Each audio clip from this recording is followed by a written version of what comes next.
as the Lions come to a finish versus the Bills at Ford Field right next door. Comerica Park is open for business. Postseason baseball is here again, and what a football-baseball doubleheader in downtown Detroit.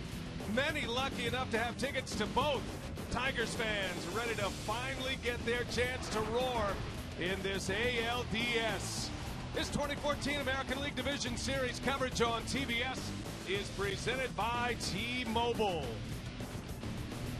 Game 3 with the Baltimore Orioles up 2-0 can be an elimination day today. The O's and the Tigers ready to go at it in the Motor City this afternoon. And hi, everybody. We welcome you from Detroit. Great to have you with us. Brian Anderson, along with the Hall of Famer Dennis Eckersley, Joe Simpson as well.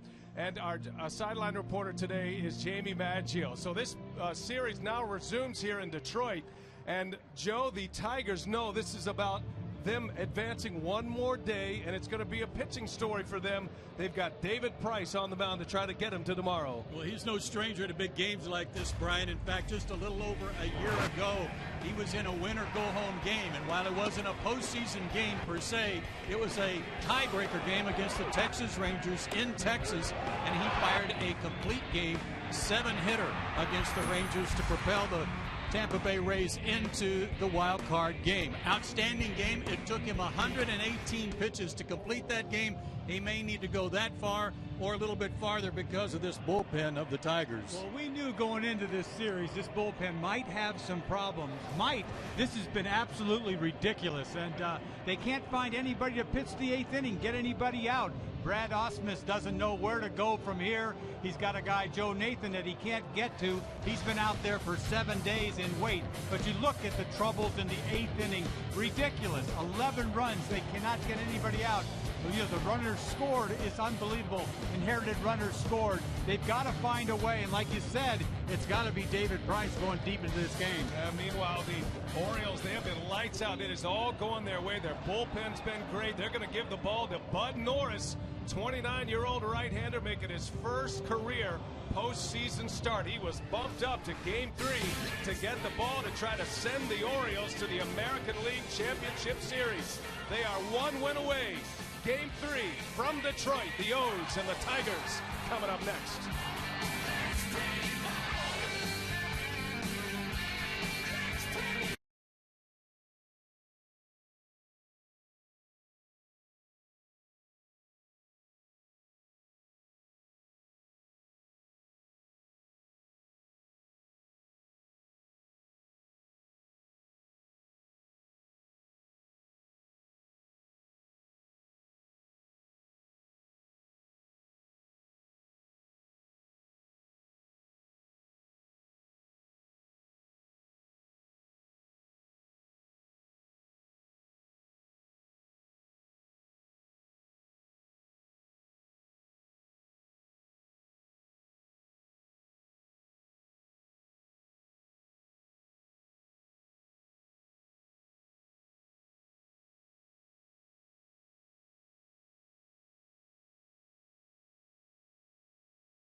series the last 3 years, but they are on the brink of elimination, and it is a very cool, windy afternoon here in Detroit. 53 degrees and winds coming out of the southwest, gusting up to 24 miles per hour. Could be a day for the pitcher, and the Tigers hoping their pitcher, David Price, is on his game. And for more on the Price story, we check in with Jamie Maggio. Jamie.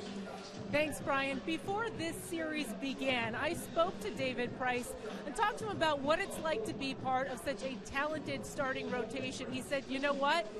It takes a lot of the pressure off, knowing that he doesn't have to go out there and be the guy. But with the Tigers facing elimination, he certainly becomes the guy.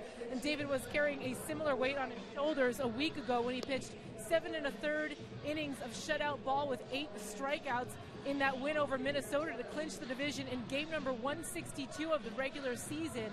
Now, every starting pitcher feels pressure, especially in an elimination game, especially when your bullpen has been struggling. But like any athlete, David Price is trying to keep things normal and simple. He told me he just has to go out there and execute. Guys?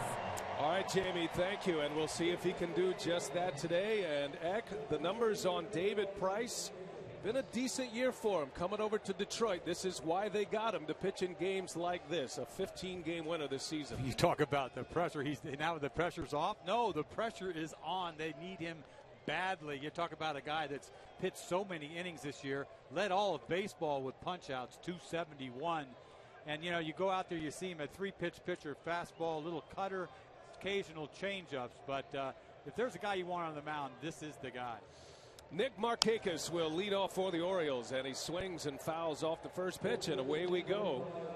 And I would call it a quiet, an anxious crowd here at Comerica Park. A lot of fans who are going to be attending this game are still over at Ford Field watching the Lions play. That game coming to a conclusion shortly. And a great sports afternoon here on a Sunday as Price misses low to Markakis. Markakis, Steve Pearce, Adam Jones at the top of the Baltimore lineup.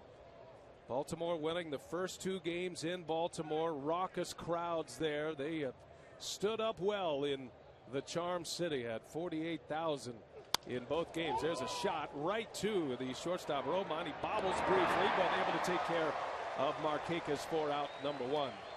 All right, you met Markakis. Let's give you the rest of the Baltimore Orioles. The batting order is presented by T-Mobile. This is what Buck Showalter turns in today. He's got Markakis, then Pearce.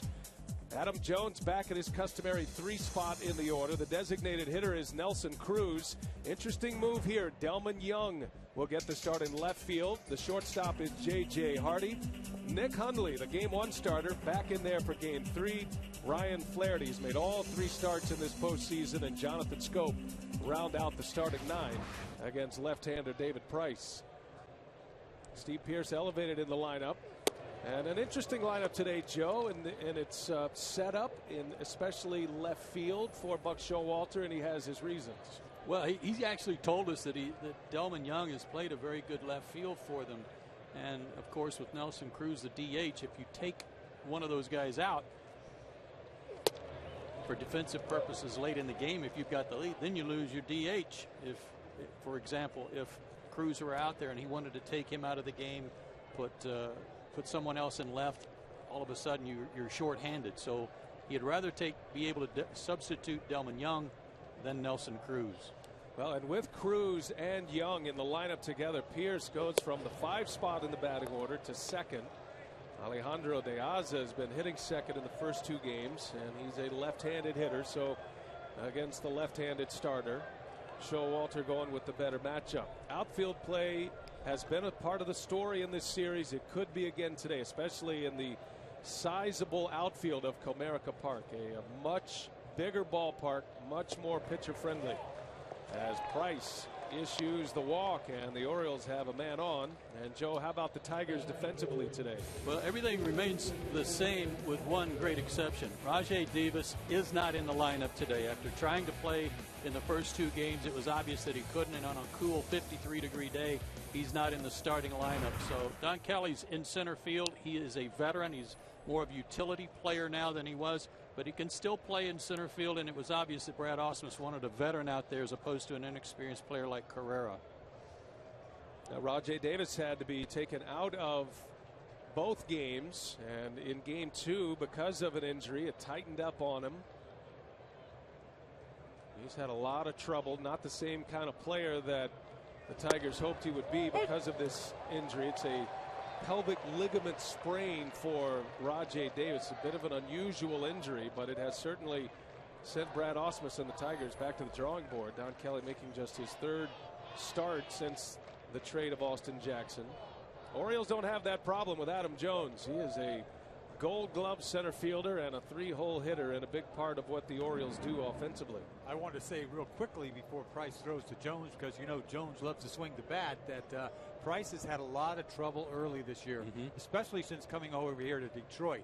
A game against the Yankees, he gave up 8 consecutive hits, something crazy like that.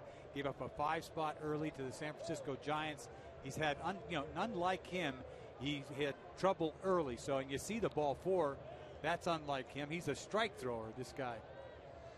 Now, Price is going to do all he can to get this crowd engaged in it. This is about as quiet as a postseason game can be to start a game. Tigers are down 2-0 in this series, and these Tiger fans are certainly concerned. Now, Detroit fans take a back seat to no one across baseball. They pack this park just about every day during the regular season. They have a great fan base here. They've got a lot of great history, and Joe, their club's done a lot of winning, as the Tigers have had plenty of experience in elimination games over the last 4 years. As a matter of fact, they played in 8 win or go home contests over the last 4 years, so well, they're used to this environment. As we mentioned, David Price is too, so he's no stranger to it, even though this is his first one in postseason play with Detroit. 0-2 to Adam Jones. Fouls it away. One thing we noticed when we first got here today, and that is the wind. The wind's blowing in from right or right center. So given that it's cool, it's going to feel a lot cooler than 53. Might be a great day to pitch, Jack. Oh, I'd love to pitch here. Big ballpark to begin with. We saw in Camden Yards how the ball flies out of there, and not going to be the same way here. Well, we saw 8 home runs in the first 2 games of the series. Tigers have hit 5 of them. Now the Comerica Park crowd trying to get into it. And a check on Pierce at first base. The Orioles, if you've been with us, you know the story. They don't run much. This is not a club that tries to steal a lot of bases. Although, Joe, they're pretty aggressive on the base paths. Doesn't show up in the stolen base category, but they do a lot of things aggressively, just like they swing the bat on the bases. Miguel Cabrera came off the bag, almost walked that ball back to Price with the white towels flying. I think he had a little bit of a hard time picking up that pickoff throw. Yeah, Cabrera's not happy. You see it in his body language a little bit with the towels revving up again across the third base side. There's a swing and a miss. Jones strikes out, and Price picks up his first K. We got Jones to chase one, and the second out of the first inning. Well, anything close, Jones was going to swing, and that ball is not even in the vicinity, and he swings through this ball. Little fastball high and away, beats him badly, but anybody's going to get beat on that. Now, Price is a strike thrower this year. His strikeouts to walk ratio about 7-1, and that can sometimes be a great thing for a pitcher, but against the Baltimore Orioles, that can get you in some trouble because they do swing early and they're looking for strikes. Fastballs, breaking balls, doesn't matter. As Nelson Cruz on the first pitch, fly ball to that cavernous center field. Don Kelly is there, and David Price puts up a 0 in the first. Now the Tigers coming up against Bud Norris.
And will the season continue for the Tigers after today? If the Tigers win, we'll be back here tomorrow afternoon. Here is the T-Mobile batting order for the Tigers.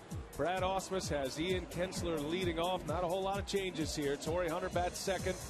And the middle of the order is Miguel Cabrera. At first base, the DH is Victor Martinez.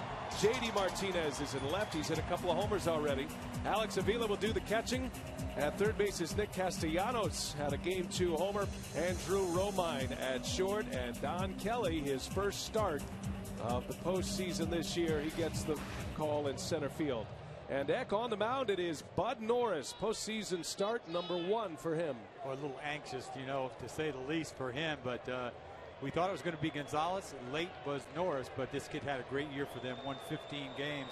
You talk about lately, September 4-0 with about a 2. Fastball, slider, a lot of hard stuff. Facing Ian Kinsler to start it for the Tigers. And a lot to talk about with the Norris-Gonzalez flip-flop.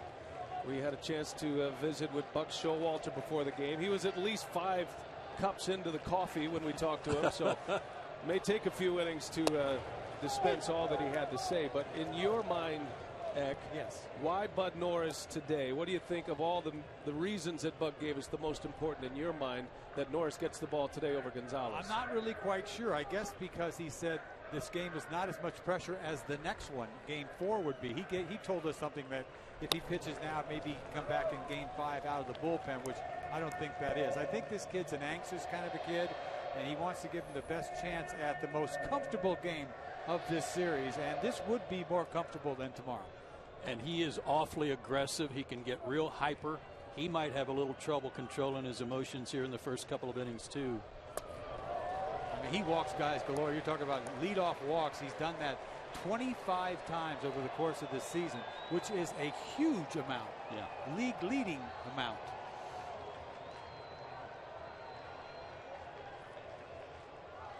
Hitters count. They do a shift again. They move Scope over on the left side of the infield. 3-1 to Kinsler. That one's right down the heart. That's Jeff Kellogg calling the balls and strikes. He's the crew chief of this 6-man umpiring crew. You see the shift that is on. Kinsler will get a shift. Alex Avila will get a shift on the other side. The Orioles aren't afraid to move their infielders. 3-2 pitch in the air, right field. Going back on it is Markakis, and he's got it for the out. And Joe, talk us through the Orioles defensively. They've played good defense in this series. They've done really well on some relay plays that have picked up their defense, picked up their pitchers, saved them some runs. But you see that Delman Young is in left field instead of DeAza, and this is a cavernous ballpark, as you mentioned, Brian. And even Buck Showalter said there may be some times if a ball's hit into the left field corner, we may have to have a double relay to get the ball from Young to second base.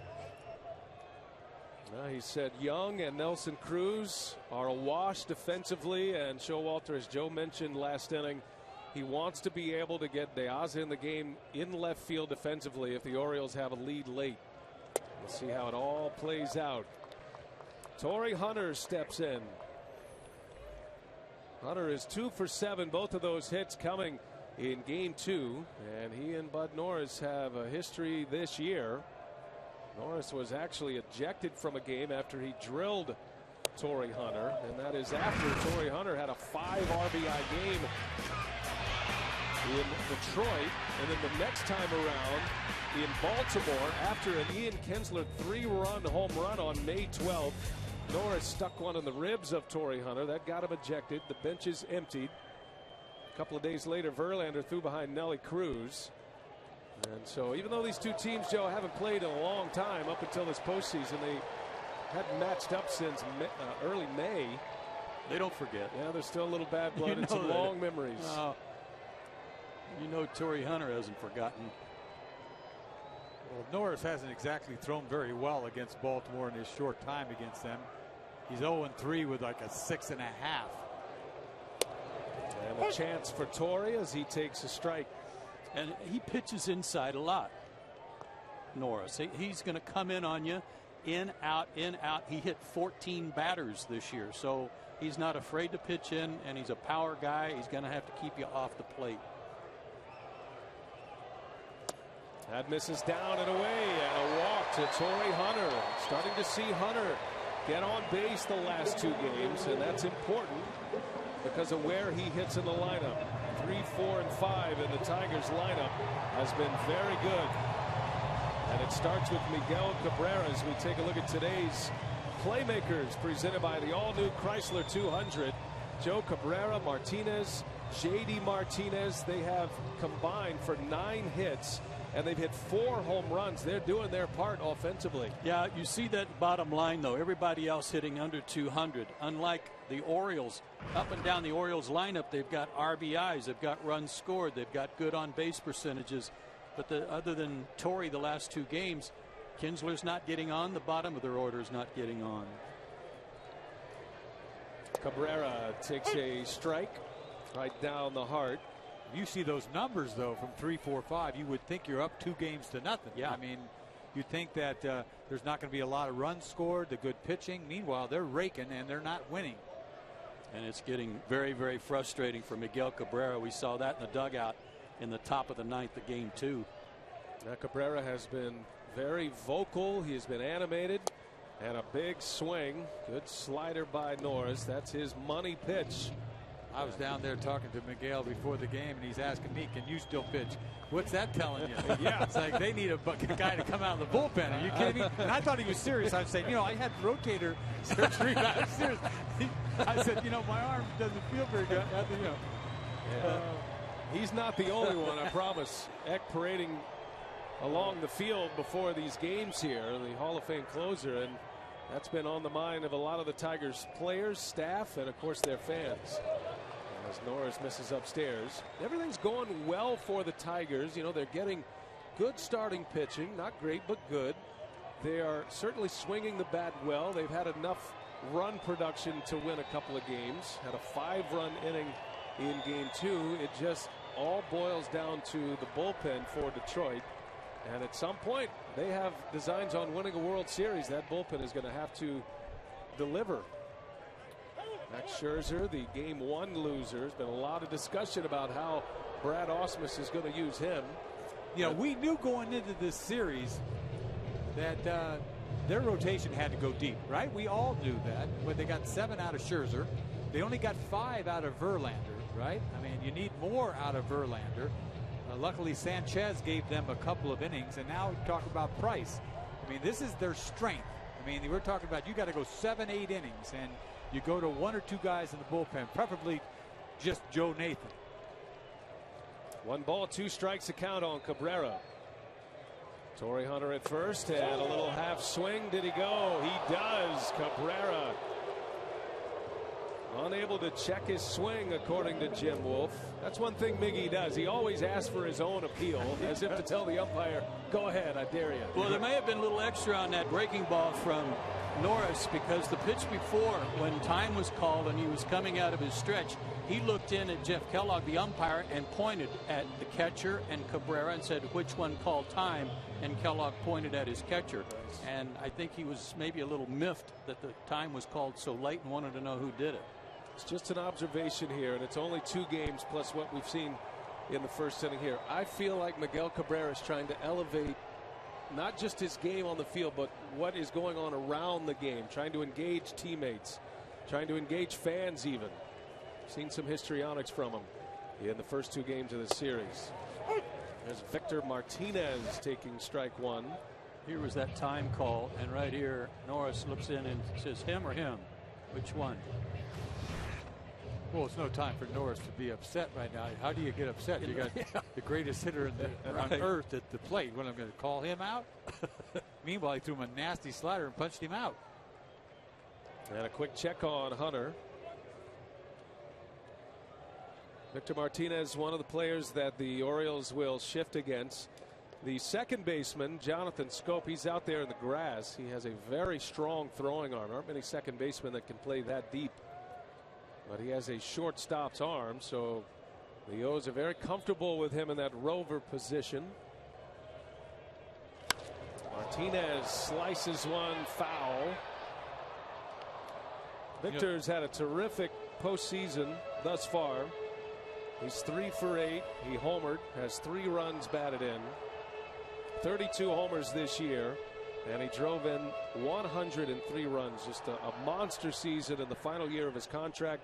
He finished 8th in the league in homers, 7th in the American League in RBIs, and he finished 2nd in the league in batting average behind Jose Altuve of the Astros.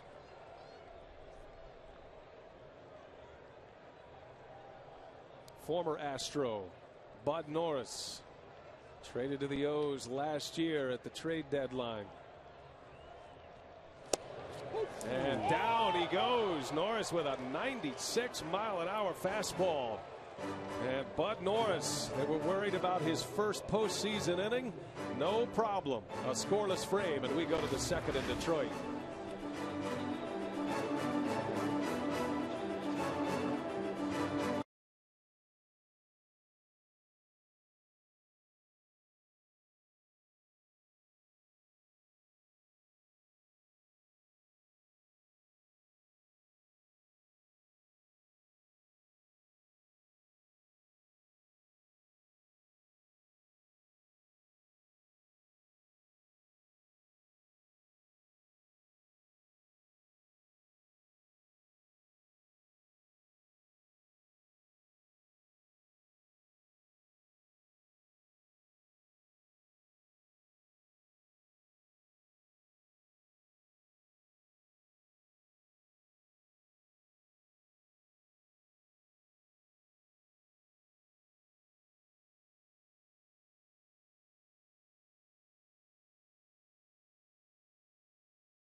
In bronze here at Comerica.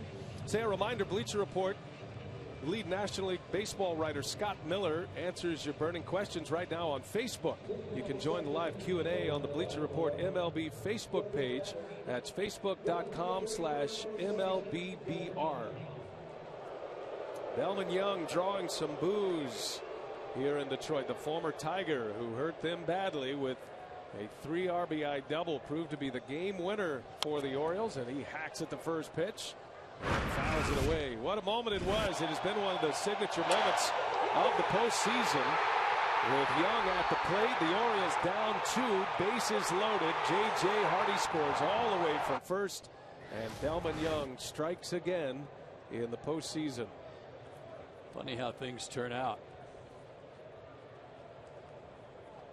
In that game we talked about for David Price last year at Texas, in that tiebreaker, he got a run early in the ball game to get him going, and that run was produced by Delmon Young on a sac fly when he was teammate in Tampa. Now Young has bounced around quite a bit, but he has managed to find himself on postseason ball clubs quite a bit as well. And you say a former teammate of Delmon Young's, and you're talking about just about everybody in the ballpark. See the Chevrolet pit tracks for David Price during the regular season. Fastball, changeup, and the occasional breaking ball that he throws. The slider. And there's a swing and a miss. Changeup right there. Pulled the string. Down he goes. Delmon Young strikes out to start the second. Strikeout number 2 for David Price. This is how he puts away a lot of right-handed hitters on his arm side. You know, you see that. Is that a slider or a changeup? Oh, it's changeup. A little three-finger turn me over changeup, 84 miles an hour, down and out of the strike zone. Strike 3. And I'll tell you what, he's gone to that a lot more than he did when he was young. I tell you, I saw a couple of games with him early on when he was with Tampa. He'd throw 120 pitches, 110 fastballs. I mean, 95 plus. He's lost a little of that gas. As you see, 93. He may get it up a little bit more than that. But he still, you see that abbreviated windup. He sort of recoils when he throws the ball. Got great leverage. 2 Ks and a walk early for David Price, facing J.J. Hardy here with 1 away. And Hardy pulls one on the ground. Backhand to Castellanos. Bobbles and no throw made. So Hardy will reach. They were covering the hole with J.J. Hardy. That was down the line more. Castellanos had it pop out of his glove, and Hardy is aboard with 1 away. Well, he's got to make a play here. You talk about this ball pulled down the line. As soon as he hit it, I thought it was an easy ground ball right at the third baseman. As you see, he's playing in the hole. Little backhand, doesn't get it cleanly, and forget about it. That ball's, you know, belt high out over. Just didn't make the play. Must have had a scouting report against left-handers that Hardy doesn't pull the ball that much, and they were off the line a little. They're going to score that as an infield hit. What? That's a bad call. Yeah. Certainly a play that has to be made. The Orioles are a far superior team defensively than the Tigers. That's been one of their hallmarks this year. Tigers have great starting pitching. A power-laden lineup as Nick Hundley takes a ball inside. That's no hit. Come on. I mean, I'm a pitcher, you know. Yeah. Come on, will you? Yeah, that play's got to be made. It's the big leagues. I'm going to leave an E5 Hey, in my book. I'm not touching it. And I use pen. So I got problems already.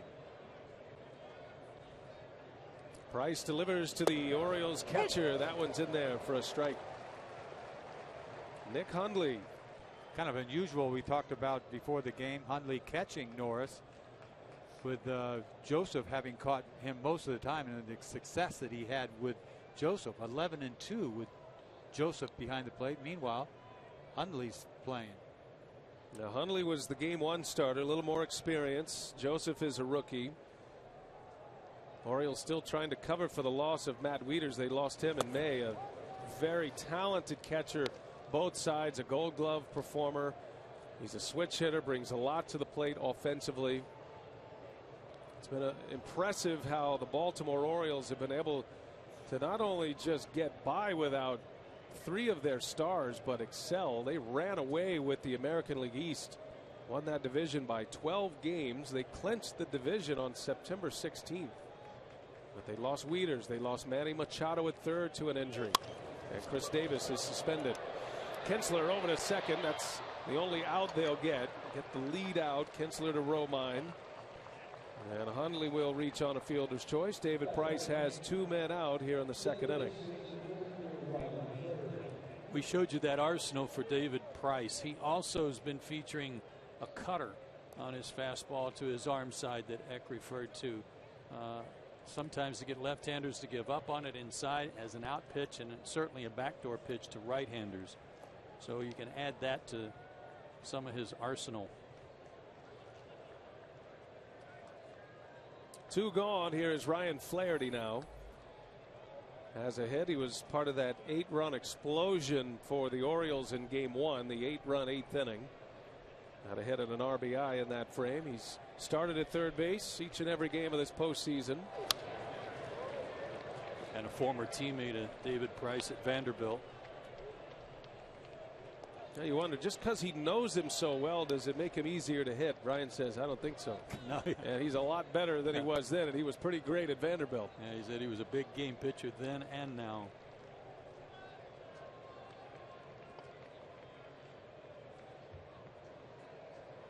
They're even playing him to pull, the left-handed pitcher on the left side of the diamond. 2 outs. 0-1 to Flaherty. And that one is off the plate. Didn't miss by much. Count evens at a ball and a strike. Orioles had their troubles at third base. Machado went out for the year, a second knee surgery. He's had surgery on both knees the last 2 seasons.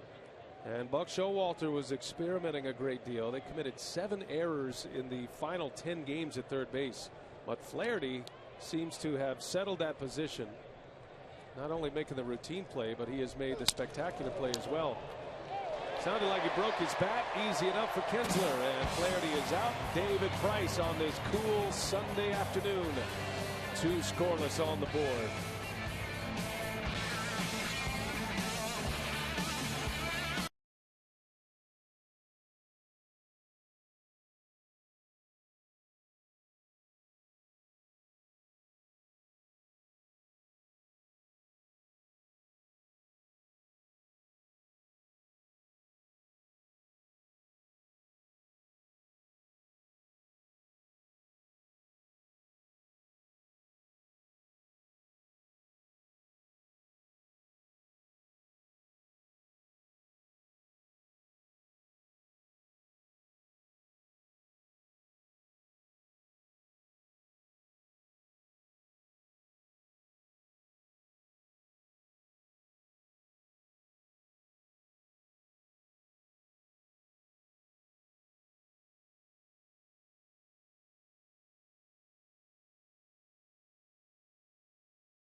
Lions and Tigers both in action today. Now, where will you be the next time history is made? That's a question. Be there for all of the action in 2015. Go to MLB.com/season tickets to reserve your seat today. Great sports day here in Detroit. Lions and the Bills just across the street. And the Tigers trying to stay alive one more day. And the first home game of this postseason for Detroit. Game 3 of this ALDS. J.D. Martinez, big ovation as he is announced. Bud Norris, his former teammate in Houston, puts it right by him for strike one. At 95. He's got consistent 95. You'll see all day long. He doesn't go deep into games, though.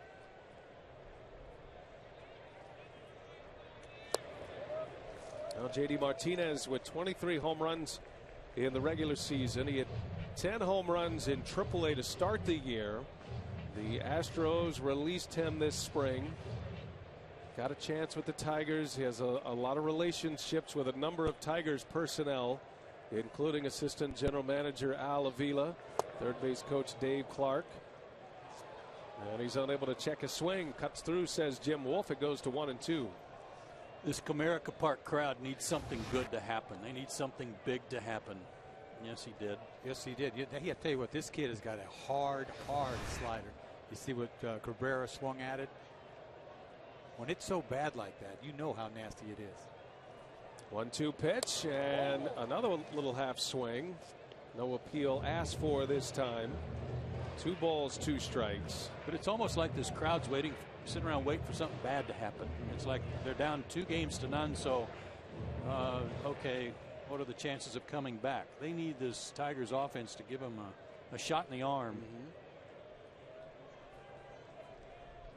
Or knowing Tigers fans like I do, they're saying something like, all right, Tigers, you made it, now prove it.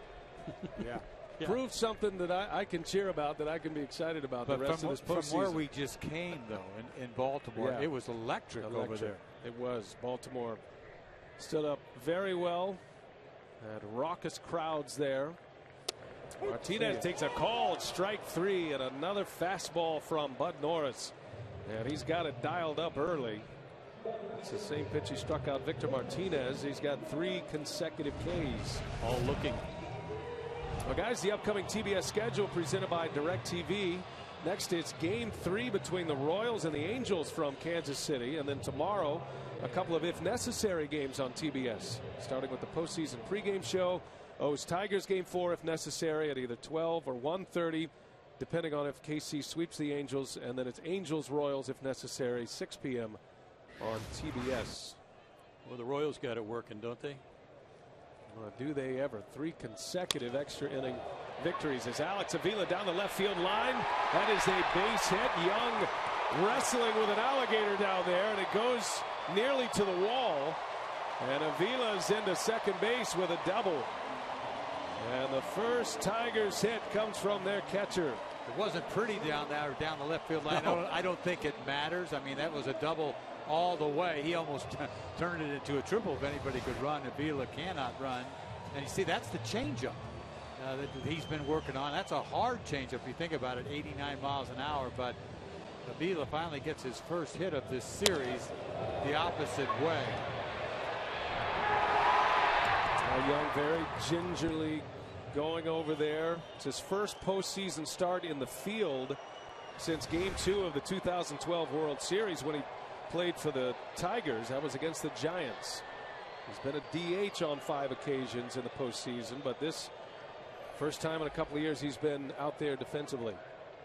So it's a runner at second with 1 out. Here's Nick Castellanos, and Norris straightens him up. Well, he's got to do that, you know, because he has that nasty slider down and away, and it sets it up. You've got to fire that ball in there to right-handed hitters. And that changeup was something he started working on in spring training with their new pitching coach Dave Wallace, who just insisted that he keep throwing, and it's become a good weapon for him. Meanwhile, if I gave up another hit with it, I'd stick it in my pocket, believe me. Right. Ball and no strikes. Castellanos, a Game 2 home run to the opposite field, takes a strike. Rookie third baseman. He is known as a hitter, not a great defender. They feel like he's going to be, but he did what he does best. In Game 2, he and J.D. Martinez went back to back.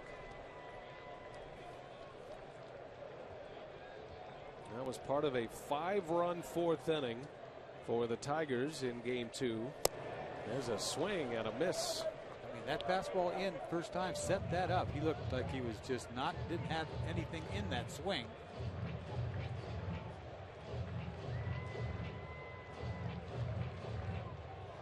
With the wind blowing in from right center, anything hit toward left, like straightaway left field, is really going to start moving toward the foul line. And Delman Young's got to be prepared for that, as does J.D. Martinez for the Tigers. It's going to get pushed hard toward the line. In the air to right, slicing, got some carry to it. Markakis will line it up. He's got a great arm. Avila will challenge him here, and Avila will make it without a throw. So the Tiger catcher advances to third, but there are 2 outs now. On the fly ball to right, 2 gone for Bud Norris with Andrew Romine coming up. Those fly balls in Baltimore, every time the ball went in the air, let alone to right field, he thought it had a shot. There have been 8 home runs in this series in the first 2 games in Baltimore, and we just kind of did a little informal math and measurements on those. And Joe, it felt like 4 of the 8 would have been in the ballpark here at Comerica versus Camden Yards. Yeah, about half would have been playable here because of the spacious confines, especially out in right center. Here's Andrew Romine, switch hitting shortstop, has a couple of hits in the first 2 games, 2 for 8. Got a runner at third, and he shows bunt, gets it down. It's a good one, coming in, Scope out of the glove, and it is in time for the out. And we might have a look at this one. Omar Vizquel thinks he's safe, the first base coach. Brad Ausmus is on his way out immediately. The crew chief Jeff Kellogg trying to tell everybody to stay on the field for the Orioles. This is going to be a close one. His scope, he got to it, but it didn't come out of his glove clean, did it? No. Like a little changeup he threw him. It got hung up in the web of his glove, and from up here, I thought he was safe. And they will go to a challenge. This is under review. Ooh, that is close. And this is something to look at from a lot of different angles. They can stitch these replays together. The ball is not officially in the glove until it makes contact with the back of the glove, right, Joe? So right. If it disappears, it's not there yet. Just because it's between each side of the glove doesn't mean it's been caught yet.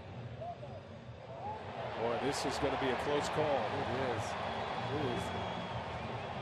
They're going to call him safe because it wasn't in the back of the glove. Right. So it is out of the hands of the umpires on the field. It is at the Replay Challenge Center in New York. Surprising bunt by Romine. Just a great play. If he's safe, this was a great play. Play under review presented by Samsung. All the Orioles could hope for is an inconclusive here, but you see that one play, you could tell it's not the back of the glove with his foot on the front of the bag. And that's a good point on the verbiage. It has to be clear and convincing evidence to overturn it. And the fact that it was an out call on the field is important here to see if they do turn it over. It's the calling umpire facing us, Jim Wolf. The crew chief, Jeff Kellogg, with his back to us. First of all, Scope threw him a changeup, and he threw a high changeup. If he threw him at his chest, he's out easy. Right. And if there is such thing as a tie goes to the runner, that might be it. If that's good enough to overturn it. Wow. It's just all comes down to the back of the glove. Because the foot hits in front, the ball's in the glove, but it's not totally caught yet.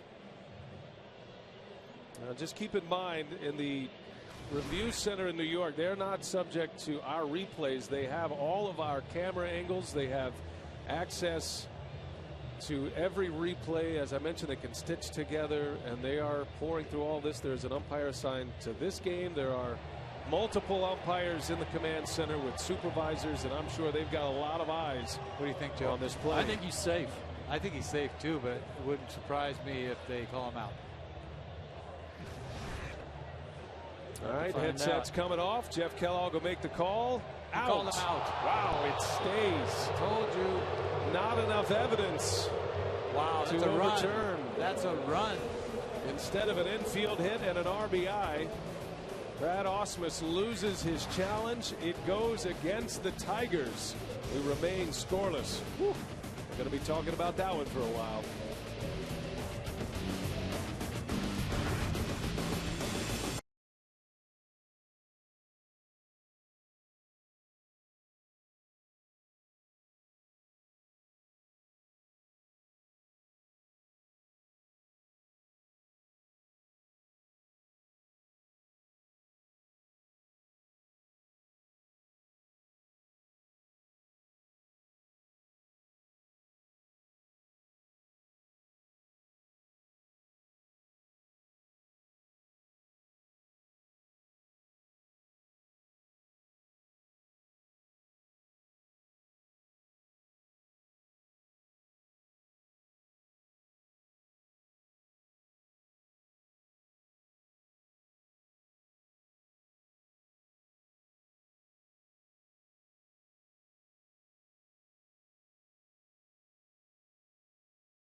Great play to end the inning and allow Bud Norris to put up a 0 in the second. He will lead off, the 9-hole hitter for the Orioles, on a play that goes to a managerial challenge by Brad Ausmus. He loses his challenge now, and the scoop by Scope to get the out.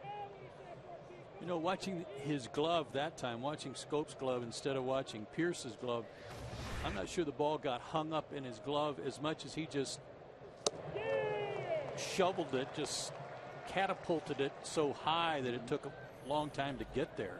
But if they had called him safe, I don't think there's no argument either way. I mean, either. I could have lived with that too. Well, I thought he was safe. Yeah. And it's been that kind of series so far for the Detroit Tigers. The official ruling coming back after the challenge is the call stands. That means there's not enough evidence to overturn. So if the call on the field is safe, it probably would have stood up as safe. Yeah. Because there wouldn't be enough evidence to overturn it that way either. Well, and I don't blame Brad Ausmus it either, because a run was at stake here, and it's the first run of the game. Oh, yeah. Jim Wolf, first base umpire. Older brother of big league pitcher Randy Wolf, who spent a little time in Baltimore. Scope, a swing and a miss. I'll tell you what, Scope reminds me of Jones. Like, he's been watching Jones too much. I mean, he hacks at everything.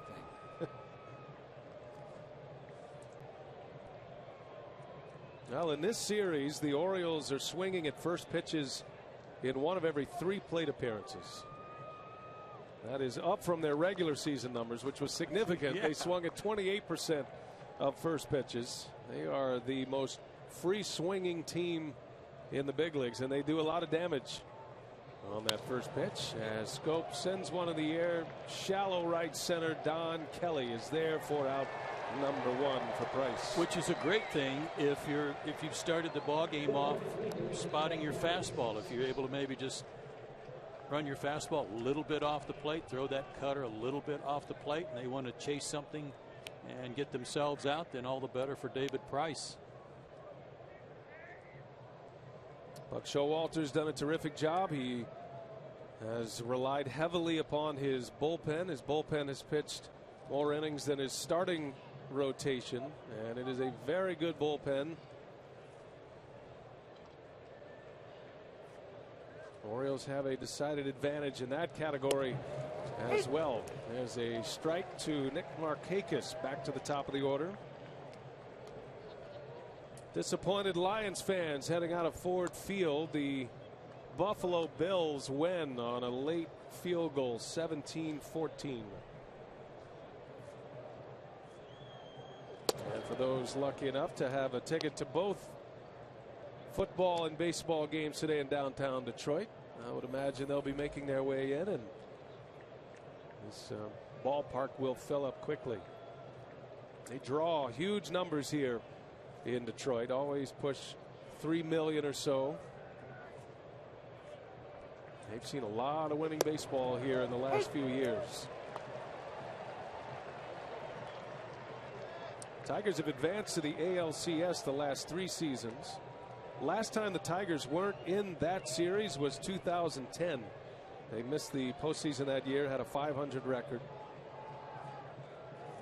But the Tigers have lost 4 consecutive postseason games, and 6 of its last 7 dating back to the 2013 ALCS, losing to the eventual world champion Boston Red Sox. Some faces remain the same, a lot of new faces as well. I think therein lies some of the frustration for Miguel Cabrera. Markakis on the ground to Kinsler. Routine for the Tigers second baseman. 2 up and 2 down. You know, he said before the season, or before this playoff started, that he didn't care about his playoff share. He just wanted a ring. Well, that was a little bit tongue in cheek. I believe he did eventually sign the sheet of paper that he needed to sign to make sure he got his playoff share. But when they've added a guy like David Price to the rotation, which made it look like, man, that's almost guarantees us a shot at the World Series, and to fall behind 0-2, you can understand why he was very upset in Baltimore, especially when they had such a nice lead. Now the Tigers had wins in elimination games last year in the ALDS. Game 5 at Oakland. Also game 4 at Oakland is Pierce with a big cut. But you watch Miguel. He's a fun-loving guy. It depends on how you take it. I mean, he likes to talk. I mean, you see him talking to the opposition on and off, and he enjoys playing. I mean, he has no pressure. I mean, I guess I wouldn't have any pressure either if I was that great of a player. But the game comes so easy to him. But there's a hunger to him. You know, he wants to win. Well, he's had a good series. Cabrera at the plate is 4 for 8. He's done his part. He had a home run, an opposite field home run in Baltimore. Brad Ausmus knows he's the leader of this club in more ways than one, on and off the field. Counts on him. Tigers gave Cabrera a long extension, an 8-year extension prior to the season, as that one comes in on Steve Pierce. So Pierce, hit by a pitch, will reach. This looks like a cutter. It gets away. And just grazed the lead thigh. 2 out, hit batter. And the O's with a man on for Adam Jones. And the ricochet took a bite out of Avila. Hurt Avila more than it hurt Pierce. Yeah. And he takes a beating back there. He just glad it didn't hit him in the mask. Oh. He's had some concussion problems. He's had 3 concussions in his time in the big leagues, including one just a few weeks ago in mid-September. So a runner at first with 2 outs. Here's Adam Jones.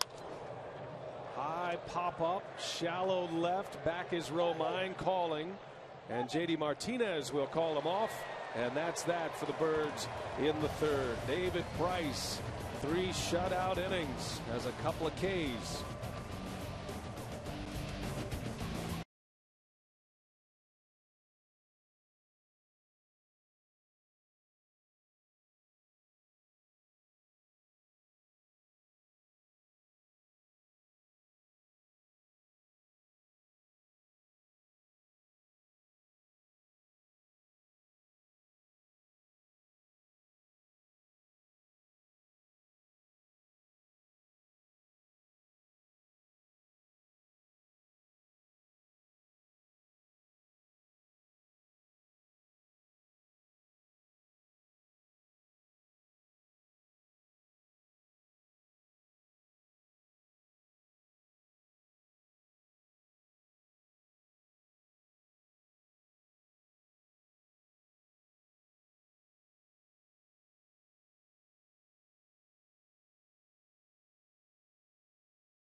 Truck of the year, Chevy Silverado. The producer Jeff Randolph, director Matt Lipp, Brian Anderson, Dennis Eckersley, Joe Simpson, And our reporter Jamie Maggio, great to have you with us. Game 3 of this best of 5 American League Division Series. The Orioles up 2 games to none. If they win, they will advance to the ALCS. It'll be the first time since 1997 the Orioles winning their division in the American League East for the first time since 1997. Don Kelly starts it for the Tigers. He's in the 9 spot. Rajai Davis has started the first 2 games. We've seen a little bit of Ezekiel Carrera, but it is Kelly who gets the start today, and a little handle shot in there for a base hit. The 34-year-old Don Kelly, been a part of so many of these great postseason runs by the Detroit Tigers, and it's a leadoff single here in the 3rd.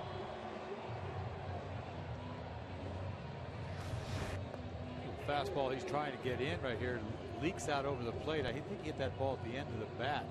Dunked it into left field. Well, you pull for a guy like Kelly who gets inserted into a game like this. It's so important for the Tigers that Brad Ausmus has got enough confidence in him to play center field today, which is not his natural position. But maybe he can give them a shot in the arm offensively. Tigers traded Austin Jackson in order to get David Price. Kelly has made 3 starts since that trade. This is number 4. And anytime the bottom of the order gets on base for this very powerful top of the order, the Tigers are putting themselves in a great position. Well, I've got a comparison for you on that, Brian. The bottom of the order for the Orioles, the first 2 games, went 6 for 15 getting on base. They scored 4 runs, drove in 3. Bottom part of the order for the Tigers, the bottom 2. They were getting some guys on base. Romine's been on base a couple of times. They haven't scored a run, and they haven't driven one in. There you go. Well, Kinsler drove in 92 runs during the regular season, and a lot of that due in large part to what happened at the bottom of the order, especially once Rajai Davis took over as the 9-hole hitter, essentially putting leadoff hitters back to back, even though they hit 9 and 1 in the order. Kinsler, big swing and a miss at that slider from Bud Norris. You wasn't going to get a fastball right there, 2-0. No way. The other side of it with Rajai Davis was, you know, he got a couple of hits. There was one that was noticeable that he hooked into the corner in Baltimore that he didn't get to first very well. So even if he got on, he couldn't run. You know, it was going to take 3 more hits to get him around to score. They got enough of those guys. Yeah. But you can't put something on here, you know, hit and run. You don't even see that.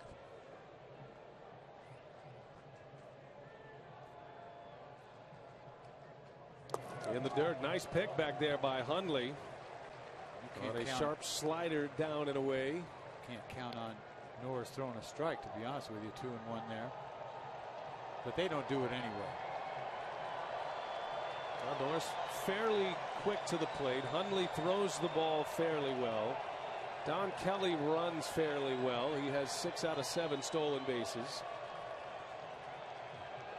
See if Ausmus wants to get something in motion here. 3 balls and a strike on Ian Kinsler. Second time through the order now. Kelly took a big lead. Kinsler turns on one, but it's shallow left. Young playing on the warning track has a long run in to make the catch. In the palm of his glove. Oh, practically standing in the bullpen when he started that trick. My heart is in my pocket if I'm a pitcher. Huh? I'm thinking can of corn. I turn around thinking, oh my goodness, this might drop. National League postseason suspense continues tomorrow on MLB Network. It's Nationals Giants game 3 after their marathon yesterday, and then later on Fox Sports 1 Dodgers Cardinals 9 p.m. or 9:30 p.m. Don't miss the action. The times depend on the Angels and the Royals game 4 if necessary. So the National League back at it. I tell you guys, Buck Showalter, and I don't blame him for talking to us about all the positives that Delvin Young brings to the table defensively, but I'm not buying it. If he believes it, then bless his heart. He said it wasn't aesthetically good. He did say that. He did. I asked him if he was going to play him deep. When Young was a Minnesota Twin, Ron Gardenhire would have him play as deep as possible, trying to cut off extra base hits, eliminate slugging percentage. But it is a tough day for the outfielder today to start with. with the wind gusting up to 25 miles an hour. See if it could be a factor. Norris got away with a 3-1 pitch, a little up out of the zone for Kinsler to handle. It was just bad enough. Just enough. Well, it was a ball. Yeah.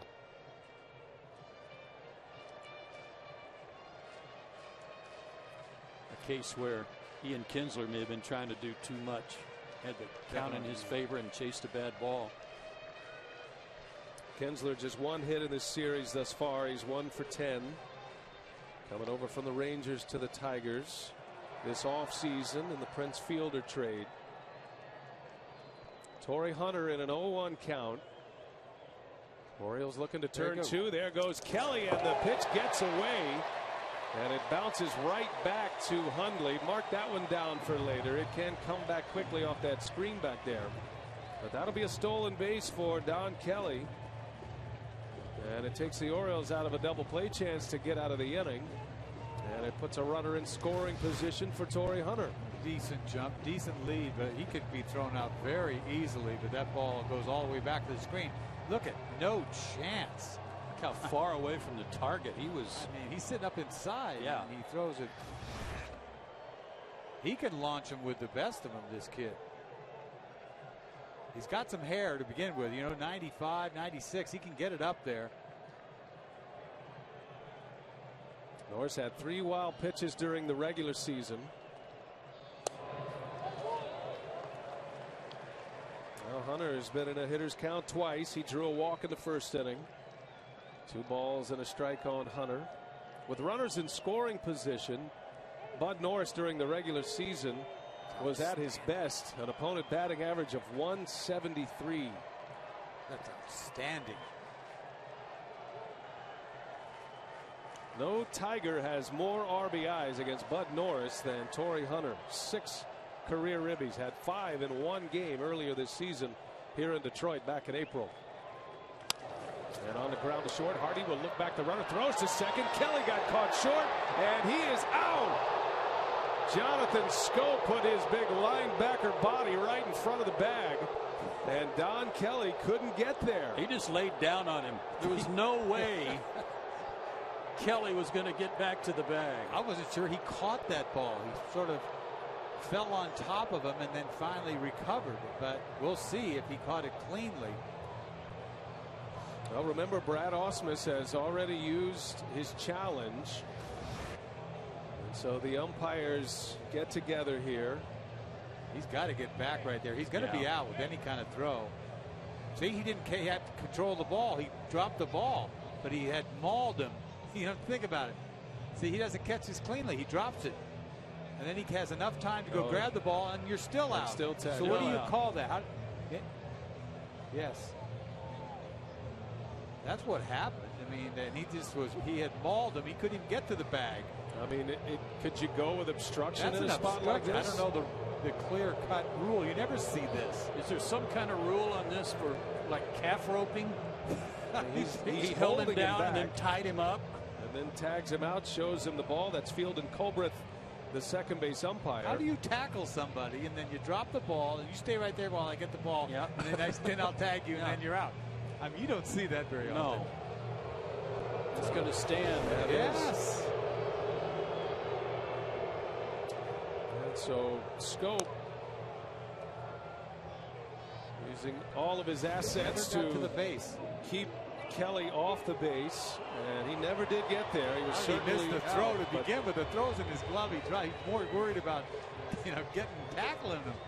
Look, the hand doesn't get there. No, he came up just short of the goal line. That nose tackle planted him. Is that something? I've never seen that. Me neither. At second base. Just another bad There break. He got it. For the Tigers. I mean, I remember Bobby Grich, right? With the knee down all the yeah. time. Guys used to get crazy with that. Yeah. And somewhere Ken Herbeck is smiling. Former Minnesota Twin first baseman. Yeah, Ron just Gantz. pulling people off the bases. Ron Gantz not. Well, that's a big play because it is a runner at first now with 2 outs with Miguel Cabrera at the plate instead of runner in scoring position. It may have been a questionable play or call. but it was a bad base running mistake that set it up.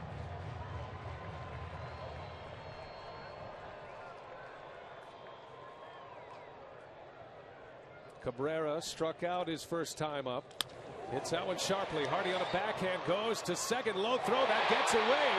Steve Pearce trying to cut it off as Hunter rounds third and will stop there.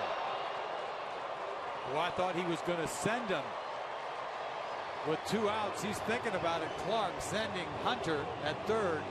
Once that ball got away, it's funny. Here we get a play right after this to Hardy. Not an easy play by any means because you've got Scope on the run. You're trying to hit him on the run at the same time at the bag, and you'll see Scope playing deep in the hole. This is not a good throw. Ball's down and away in the dirt. You cannot. This is just a really bad throw. Could not pick it. But once he couldn't, Pearce got on his horse to get that ball down the first base line. And Hardy may have forgotten who was running from the plate too, and that was Miguel Cabrera, where he would have had a little more time than he thought. That'll be an error on the shortstop, Hardy. Cabrera reaches on a fielder's choice. He's at second and third for Victor Martinez. And a big opportunity here for Detroit. 2 outs in the inning. Martinez takes one down and in. A heck of a play by Nick Hundley. Saves a run. No big deal, huh? A little backhand fastball in the dirt. He didn't have time to get his body in front of this. He just threw a backhand at him, picked it nicely. That ball's all the way back. Woo. Well, Victor Martinez has been striking out a lot. Struck out his first time up today, and that is 4 strikeouts in 9 at-bats for the guy who was the toughest to fan in the American League. Won every 15.3 at-bats. And struck out just 4 times in his last 31 games of the regular season. 4 in his last 9 at-bats. That one's off the foot. A foul ball.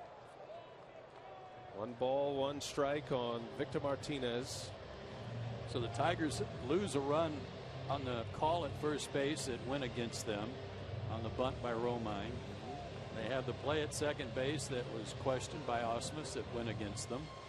That ultimately cost them a run on the error there.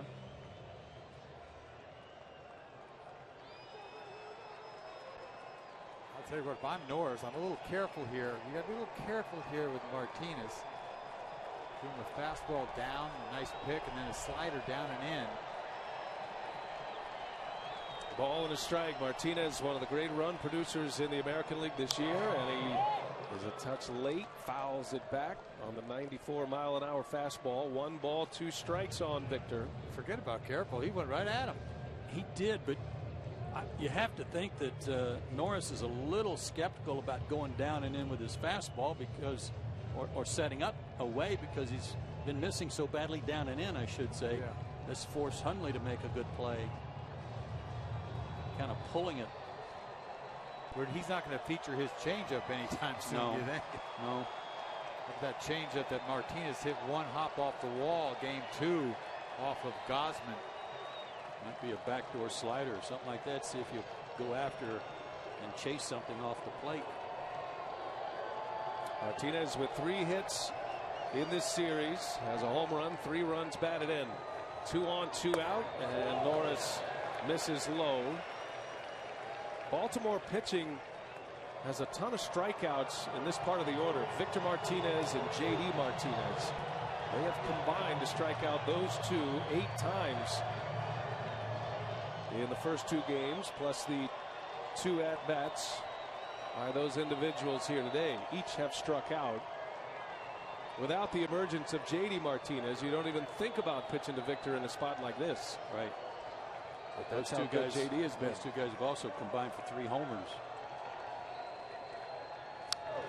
Oh, he just hung in there. It was low. It was at 95, and somehow Victor Martinez able to foul it back to stay alive. He was the best hitter this year in baseball with 2 strikes. He hit over 330 with 2 strikes, and actually says he prefers hitting with 2 strikes. He says his concentration is elevated a great deal. Very unusual to see those kind of numbers when you get to 2 strikes. But it's been that kind of year for him. He'll be garnering some votes for MVP, and somehow he got a piece of this fastball down there. Well, he just had a meeting with Hundley. You have to figure that they were talking about perhaps a setup pitch for an out pitch, knowing they've got a base open. He's got to be careful with that slider down and in. It's a punch out pitch, but it's scary. 2-2, 2 on, and Martinez fouls it back. Yeah, that's stays alive. Take a look at what these 2 clubs have done with runners in scoring position. The Orioles not only have good numbers with runners in scoring position, but good 2-out numbers in a risk situation. The Tigers are 3 for 12. Tigers had a runner at second base in the 2nd inning with 1 out. And Castellanos and Romine made outs to end the inning. Well, this situation has the Tigers fans on their feet for the first time. Many of them in Lions jerseys coming over from the football game. 2-2 the count. Norris delivers, and Martinez fouls it away. See, that's the punch out pitch right there. That slider down and in. I guess he thought he threw enough fastballs away that he can get away with it. But he got a piece of it. He's fouling off some very good pitchers' pitches. Again, the toughest to fan in the league, but not in this series. Norris struck him out on a called strike 3 in the 1st inning. He zipped a 96-mile-an-hour fastball by him on the outside corner to end the 1st with a runner at first.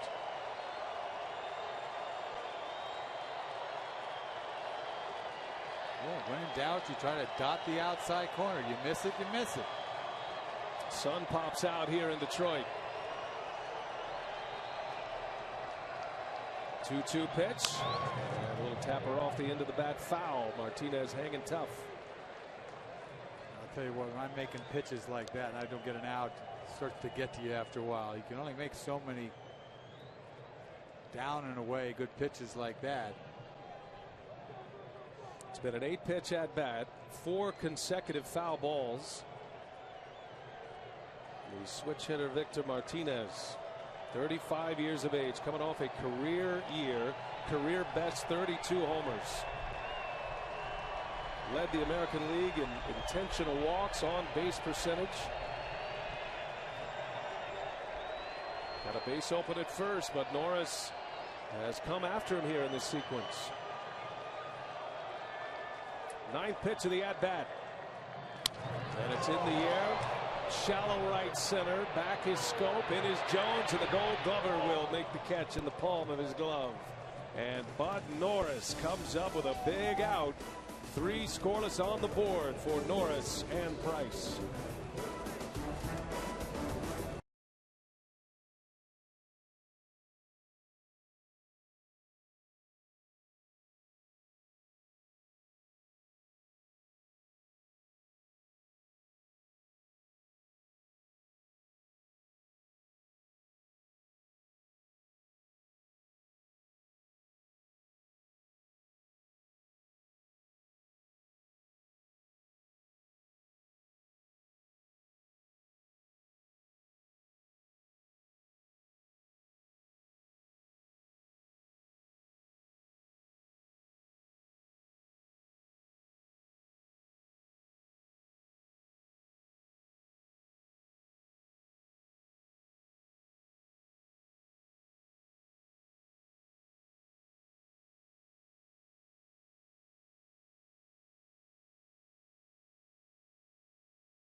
for your chance to win a pair of 2015 season tickets for your favorite team. Go to MLB.com/showdown to play now.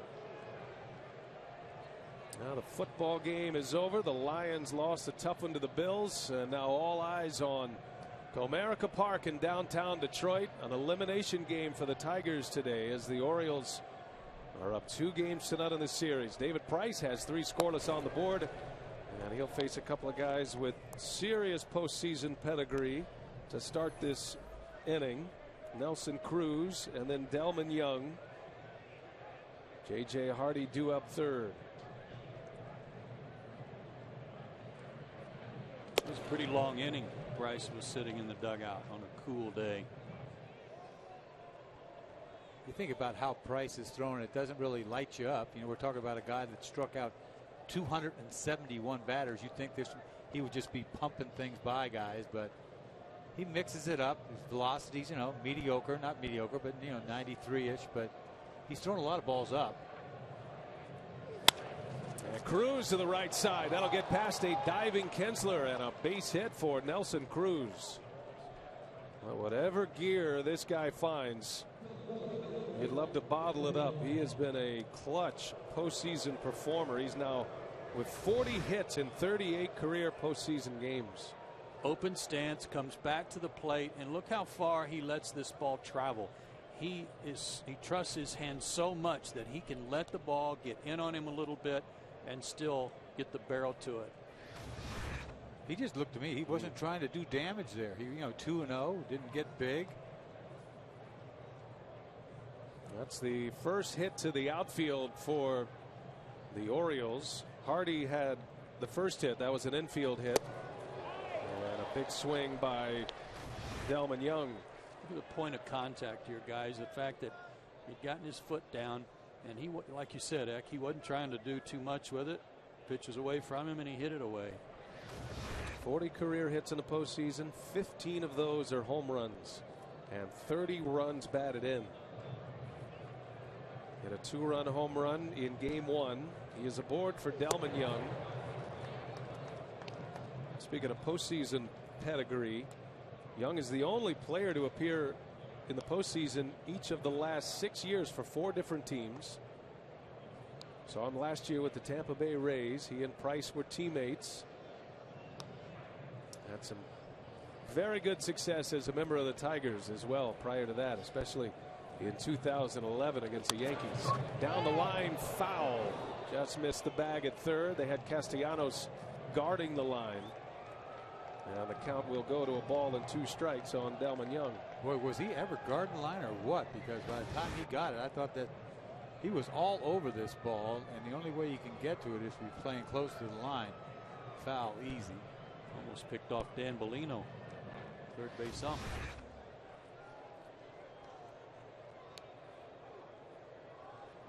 Price threw him a changeup in, swung through it, fastball away, a little cutter that he yanked right there. Now, what's he going to get now? Obviously something away, I would think.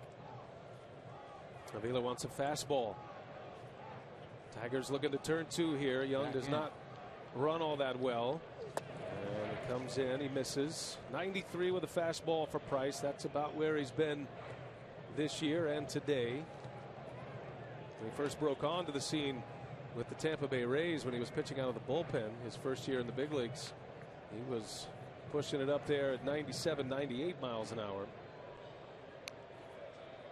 Now he's going to go away. Trying to paint him down and away. He's going to swing.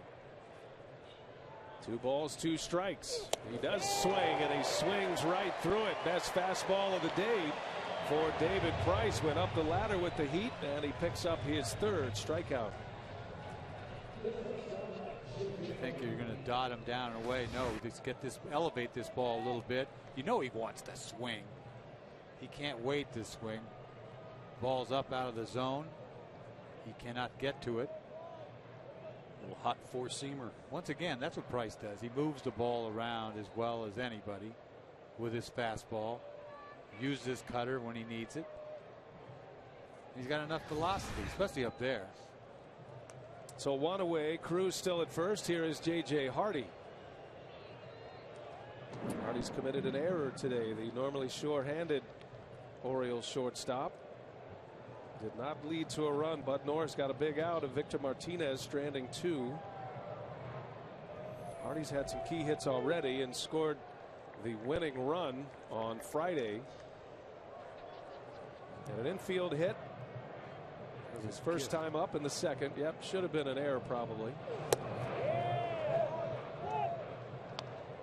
Hardy now with 3 hits and 7 at-bats. He's driven in a couple. And in the final year of his contract with the Orioles. A lot of speculation on where he'll end up next year.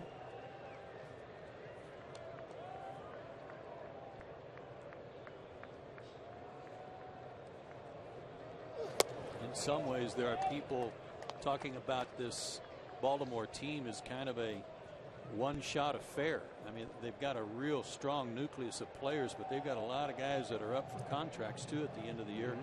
And a question mark about how many can they afford and how long will it take them to get back to the postseason if they're all gone next year. That's a great point, and it certainly plays into how they set their roster this year, how they play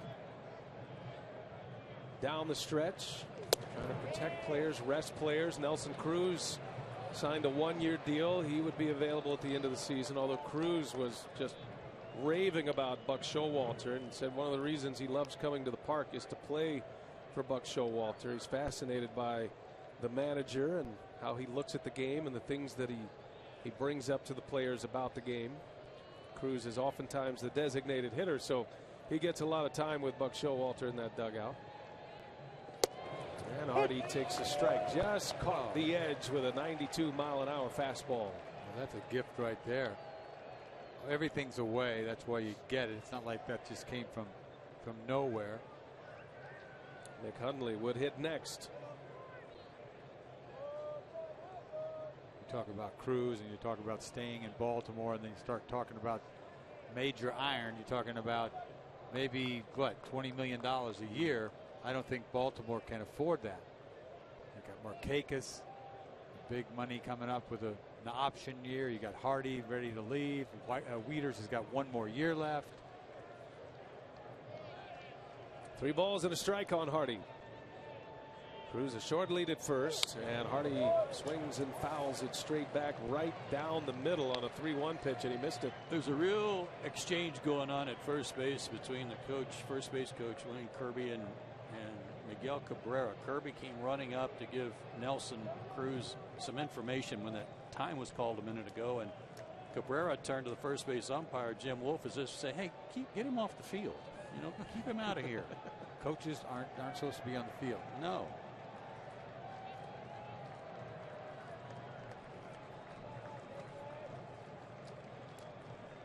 Full count. See pitch tracks, everything away except that last 3-1 pitch. And Hardy center field. Kelly almost in his tracks will make the catch. There is out number 2. And Nelson Cruz, after a leadoff single, still at first base. Say, when you're done watching sports, you can watch the guys on The Big Bang Theory, not play sports. Tuesday starting at 8/7 Central on TBS. Very funny. You're funny. I think you are. Caught me off guard there. If I was so funny, I'd have had a funny response. Yeah, you went down a notch. It's like, don't put that kind of pressure on me, Joe. Here's Nick Hundley with 2 outs, and he swings to the first pitch. Hit well right center. Don Kelly will run it down. So Ausmus goes with Kelly in center. And he cashes in one for his manager. Nice running catch in the gap. And David Price has 4 zeros on the board.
this play at second base where Scope dropped the ball but held Kelly off the bag to tag him, and then a throwing error by J.J. Hardy.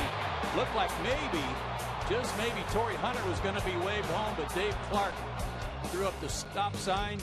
And remember, Dave took a lot of heat for getting Cabrera thrown out at the plate the other day in Baltimore. This throw was well off the mark, had to be cut off, in fact, by Norris, who was over there as the cutoff man. But no chance at all to get Hunter to the plate, so we're still scoreless. You can't help but forget about that play at first base now, too, with Romine. It could have been a 1-0 game, and with a little help there, it could have been 2. Totally different game. J.D. Martinez leads off, and on the first pitch, right back to Norris. Very athletic pitcher who fields his position well, shows that form there, and Martinez is retired. And after stranding a couple of runners in the third inning, but a lot of high-stress innings, Joe, Norris 1 pitch and 1 out. Well, going back to that play, if Romine's play is reversed and they've got to run in, then you can take a chance. You've already got a run and you got the lead, so you can try to add on. This could easily be a 2-0 game. But the heat that Dave Clark took, and rightfully so in my opinion, was that he sent Cabrera in Baltimore, and he had J.D. Martinez coming to the plate. In this case, it was Victor Martinez coming up. Now we are scoreless, 1 out, bottom of the 4th inning. And Alex Avila, who doubled with 1 out in the 2nd inning.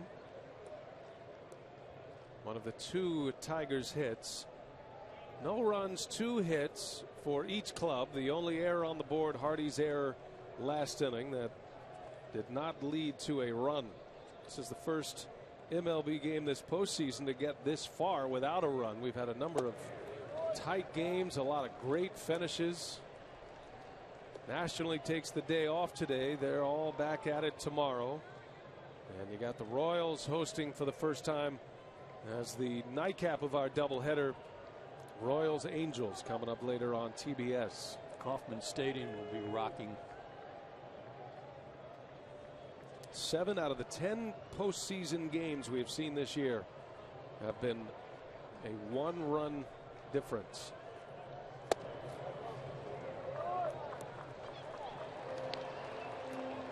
Three balls, no strikes on Avila. Orioles expecting him to pull the ball on the ground. Avila's got some power. Hitting in front of Castellanos today. That's about as much as Ausmus will change this lineup. He'll just flip-flop those 2 on occasion. But for the most part, when healthy, everybody knows where they belong on the field and in the lineup, as Norris gets in there with a strike to make it 3-1. That ground ball back to him by J.D. Martinez is huge, really, as far as pitch count's concerned. You know, the strike zone can get away from this kid at any given time. We've seen already.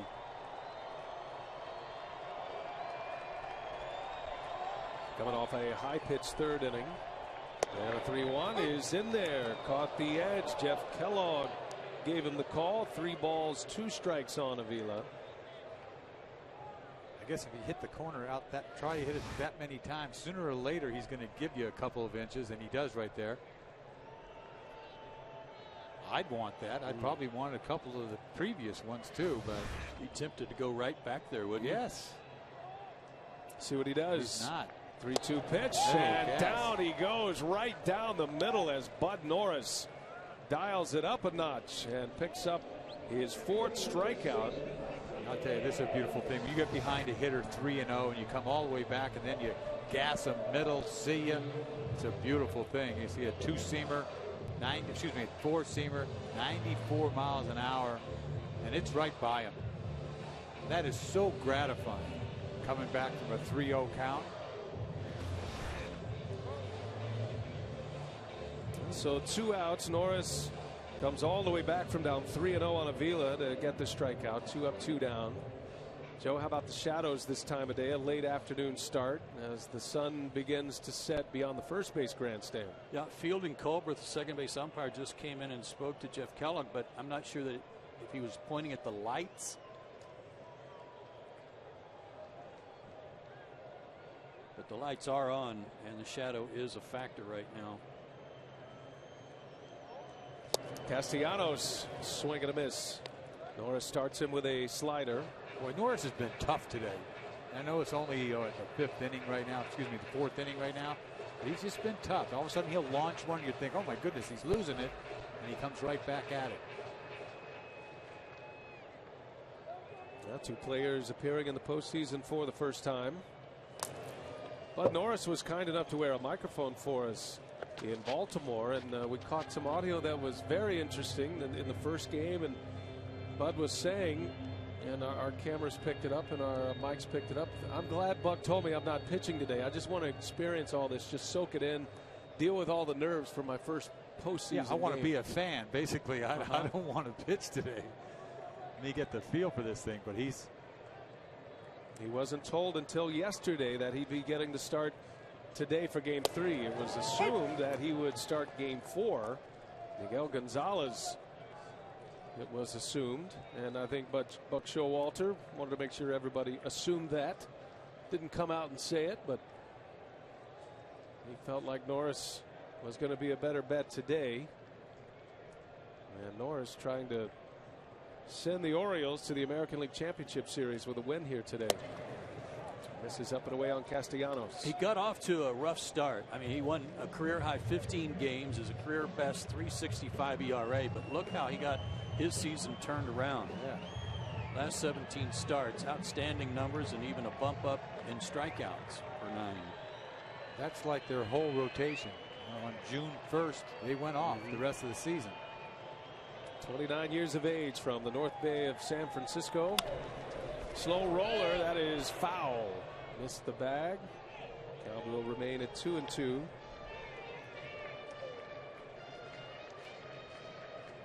It's a cool October day. Caps, hoodies, jackets, and more. You can get all of the officially licensed gear for every postseason team at MLB.com shop. Got to get into some of the winter garb, and they're used to it here in Detroit. They've had a lot of fall baseball here in Detroit the last 4 years. Yeah, they were laughing at us coming in, but I see they've got their blankets too. They were laughing at you two. I was laughing at you until we got here. I'm from Milwaukee. I'm good. Joe's broken out the hotel bathrobe today to keep himself warm, among the many layers he's got on. 2-2. And a swing and a miss. Bud Norris strikes him out. That wipeout slider. That's his money pitch. And Norris with a 1-2-3 fourth. And we are still scoreless in game 3.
That's one of the great stops on the big league circuit. Comerica Park, right next door to Ford Field, where the Lions lost earlier today to the Buffalo Bills. This ballpark opened in 2000, and they've seen a lot of postseason baseball here recently. Actually had an all-star game in 05 as well. David Price, the third of the Cy Young Award aces on the mound for the Tigers. Scherzer took the loss in game 1 on Thursday. Verlander left with the lead after 5+ innings on Friday. And the Orioles up 2-0. Price working on a shutout, as is Bud Norris. The big lefty with 3 Ks thus far. He's hit a batter, he's walked a batter, and he's only allowed the 2 hits. Pitch count in good shape for him through the first 4 innings, just 55 pitches. Worked around a leadoff single in the 4th inning, last inning. And he's got the bottom of the order here, Joe, and Ryan Flaherty and Jonathan Scope. And then back to Markakis. And the sun has popped out here in Detroit, which is good news for everyone. No, it's not for the hitters.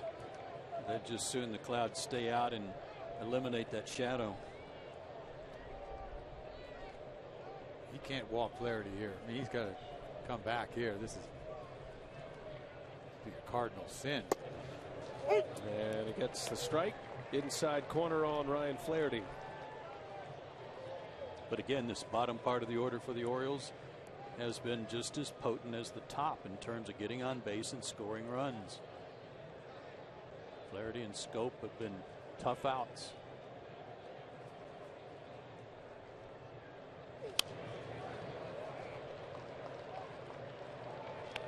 Flaherty's been a versatile utility man for the Orioles. Came to Baltimore from the Chicago Cubs. He's a Rule 5 player, I think, right? Yep. A couple of years ago, and Buck Showalter saw a lot of value in him. The fact that he could play all 4 infield positions. He could play both corner outfield positions as well. That one's on the ground, right to Kinsler.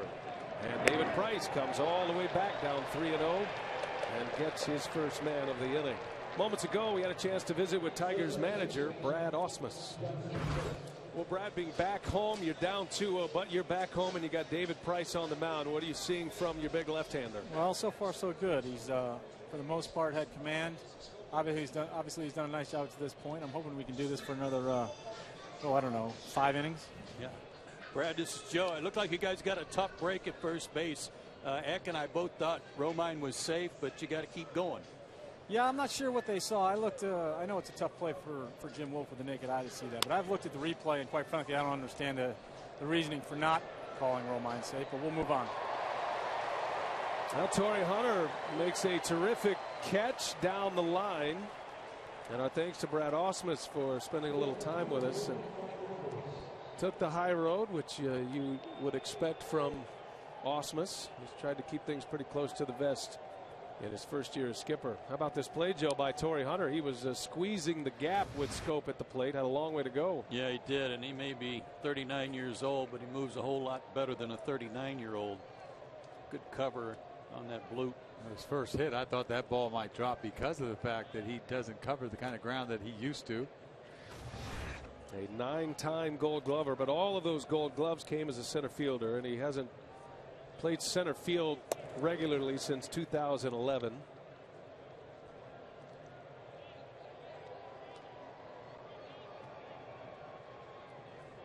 Had some great years with the Angels. Started his career with the Minnesota Twins. And he's in the last year of his deal. He's 39 years of age, wants to play at least one more year. As Price deals Markakis a strike.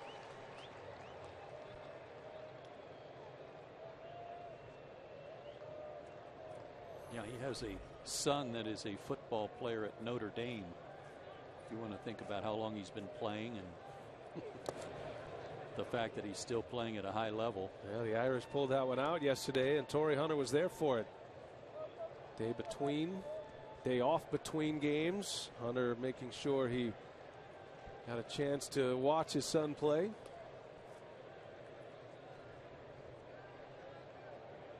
Got 2 right fielders with Gold Gloves on their mantle. Markakis a Gold Glove Award winner back in 11. This is his first postseason.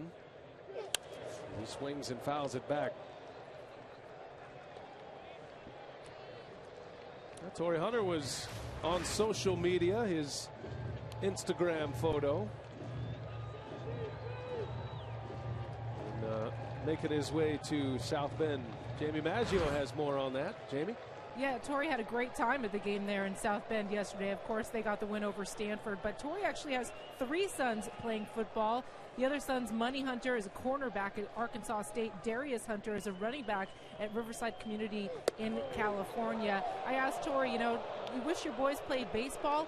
Torii Jr. does play baseball at Notre Dame, but he said, you know what? I don't want to force my sons to follow in my footsteps. Although he did advise them that, you do have more longevity playing baseball. And as you mentioned, Torii certainly knows firsthand what that's all about. 39, still going strong in the big leagues. How about that 18th year in the major leagues as well. Full count to Markakis. Price trying to make it a 3-up, 3-down inning. And Markakis fouls it back. Yeah, Torii Hunter's had his shots at trying to get to the World Series, with the Angels several times, and even going back to Minnesota, they were there. So he knows what winning baseball is all about. And when he left the Angels, he knew what he was talking about. He knew Detroit was right there. Won the Silver Slugger Award in his first year as a Tiger last year. 3 trips to the LCS for Torii Hunter, and he's come up short of a World Series on each occasion. Another 3-2 pitch coming from David Price. And Markakis pulls it foul. Well, we talk a lot about the Orioles and their free swinging nature. Markakis is the one guy that skews the stats the other way a little bit because he will see a lot of pitches. Matter of fact, he has gone to a full count in 5 of his 12 plate appearances in this series thus far, and he's done some damage. He hit a home run in game 2. He's driven in 3. Has 3 hits. Now 3 for 10 in the series. And the 3-2 is pulled foul, and he's seeing a whole boatload here. He seems like he's he wants to work the count, make you throw pitches until he gets to 2-0 or 3-1, or in this case 3-2.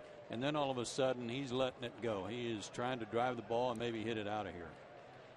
But up to that point, he's very patient. Steve Pearce on deck. Price has allowed a runner in every inning thus far. Still has a 0 on the board.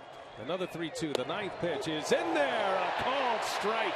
And down goes Markakis. Caught the edge. David Price, 5 shutout innings. We head to the home 5th. Bottom of the order coming up for Detroit.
behind-the-scenes access and expert opinions from the biggest names in sports. We invite you to check out Behind the Mic, powered by Ford, on BleacherReport.com/Behind the Mic. Ford Field across the way. Comerica Park is full. Relatively quiet, though. The pitchers have dominated. David Price, 5 shutout with 4 Ks. Bud Norris with 4 shutout innings has 5 strikeouts and back-to-back Ks to end the 4th. Well, I'll tell you what, he's shown me something with that fastball. And the best at bat that he's shown me something is against V-Mart. For him to, I thought he had a base open with J.D. Martinez on deck, and he just went after him and got him on a fly ball. Tough at bat, but he's just a tough kid the way he goes about it. Facing Andrew Romine to start the inning. Don Kelly, the 9-hole hitter, is next, and then back to the top of the order, and it'll be the 3rd time through against Norris. He's only given up 2 hits. Alex Avila doubled in the 2nd down the left field line. Don Kelly had a single in the 3rd. Neither one of the hits were blistered.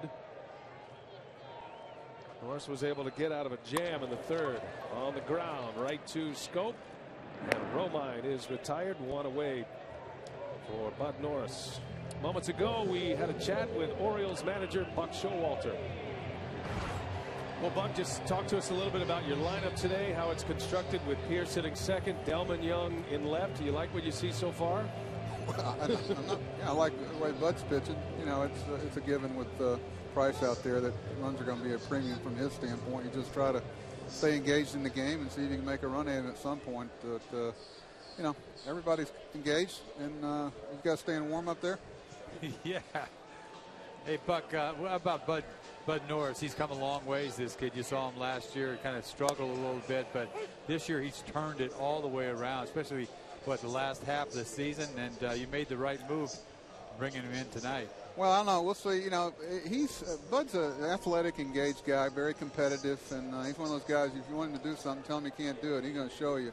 He likes the competition. He's not going to shirk the responsibility, and it was a good trade that Dan Duquette made for us, and you know, we like the results. You're glad he's on your side. And our thanks to Buck Showalter, and he is always ready to give credit to his boss, Dan Duquette, Executive Vice President, and the man who handles all the baseball operations. Been a number of pieces put together, and those two opposite ends of the personality spectrum, Dan Duquette and Buck Showalter, but Joe, they work very well together, and I think Andy McPhail deserves a lot of credit as well, who was in that job prior to Dan Duquette. A lot of the trades that were made on the pieces that we see on this current roster. No question about it. Andy McPhail kind of set the table for some of this, including a huge deal with Seattle where he pretty much robbed them blind. He sent Eric Bedard to Seattle back in February of '08, and in return from the Mariners, he got Adam Jones, their all-star center fielder and Gold Glove winner. They got Chris Tillman, who started game 1 of this playoff series, and a couple of minor league pitchers as well. So that was a huge deal as part of that forms a lot of the nucleus of this team, orchestrated by Andy McPhail. You know, the interesting one to me was Uehara, because all the success that he had with Boston, that's a long time ago. But that trade, Baltimore had him, sent him to Texas, and at the time you didn't think much of it, right? But you got Chris Davis and you got Tommy Hunter, and they both have been key players on this club. And you know what Chris Davis has done with the 53 jacks last year. Obviously, he's not here this year, but that trade, I don't think a lot of people know about that trade. That was a trade deadline deal in 2011. Uehara went to Texas and didn't fare so well. He became great for the Red Sox. But that was a trade deadline deal in 11 that brought Davis and Hunter over.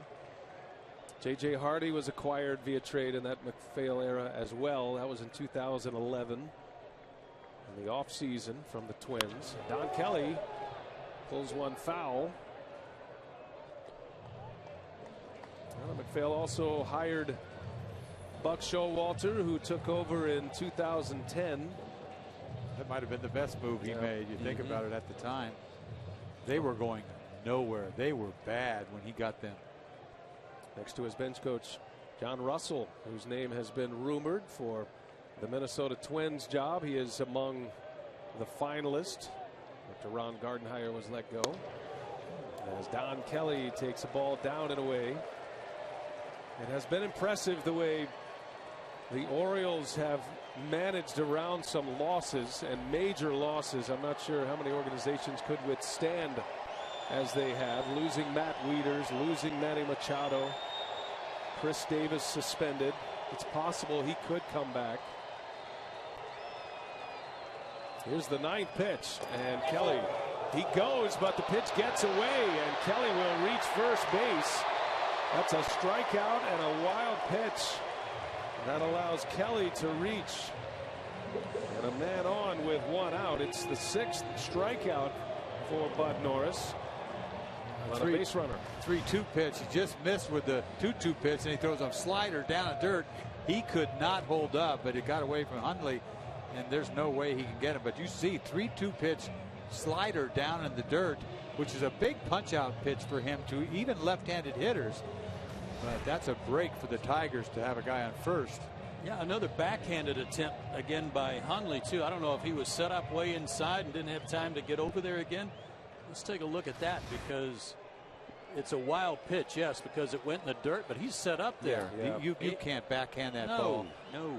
You know, he picked one earlier in the game, but you get lucky to do that. And he knows the slider's coming down and in. You've got to block it.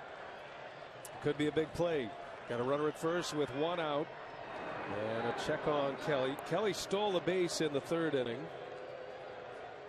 Did not run often in the regular season. Didn't play all that often either. Kind of a spare part utility player. But when he did run, he was successful 6 out of 7 times in the regular year. And a stolen base in his first attempt in the 3rd inning. You see Norris with that kick. He's trying to make a quick kick, trying to hurry up with that leg kick because he needs it for his power. Kinsler is 0 for his last 7 at the plate. Had a walk and an infield hit in his last 2 at-bats in Game 1. That has been his only hit. He's 1 for 10 now. Kinsler with big power, and he has been a big run producer out of the leadoff spot. He took a rip at one there. You can't be trying to slide step with a guy that he could steal a bag, but he's not a burner, and you got to get the hitter. Yeah, and you've got to trust your catcher to help you out a little bit. They keep feeding Kinsler hard stuff upstairs, and he keeps trying to uppercut it. That's not a good combination for the hitter. Kinsler, 32 years of age. Back in the postseason. Had a postseason run with the Rangers. 4 postseason home runs, as a matter of fact. He was a big-time performer in 2011. Had 9 hits in that World Series for Texas. That was against St. Louis. And a week ago today, Kinsler in that clinching game last Sunday. Tigers in the final game of the regular season able to win the division. Kinsler had 3 hits and a home run, but has been quiet so far in the first 3 games of this postseason.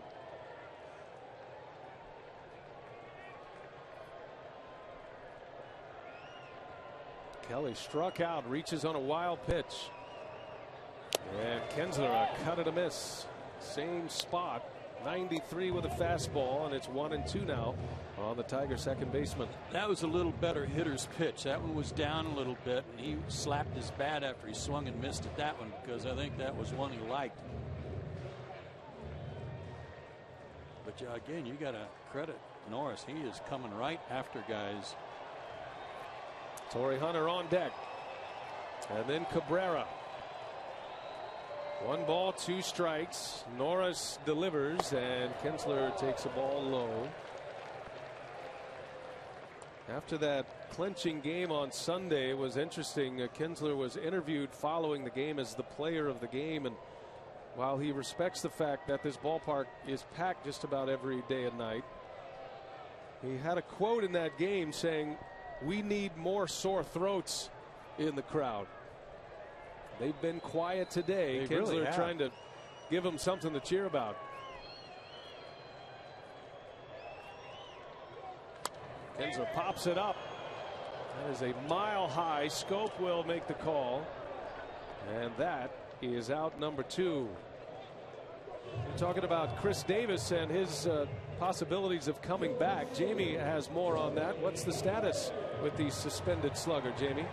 Yeah, Brian, you know, he's serving that 25-game suspension for testing positive for amphetamines. He's going to miss 8 postseason games in total, but should the Orioles advance, Chris Davis would be ready to go. He stands sharp, getting at-bats, playing an instructional league at the Orioles complex in Sarasota, Florida. The first baseman is playing third base. Now, there's a couple of caveats here. If Davis rejoins the team, say mid-ALCS, it would mean Showalter would have to start a 24-man roster. Davis would need to be added to the roster at the start of the series. The other part, Showalter said he'd have his players vote on whether or not to add Davis to the ALCS roster. Yeah, that's the real interesting part of that is Torrey Hunter on the first pitch pops it up to right. Markakis makes the play, and Bud Norris matching David Price pitch for pitch.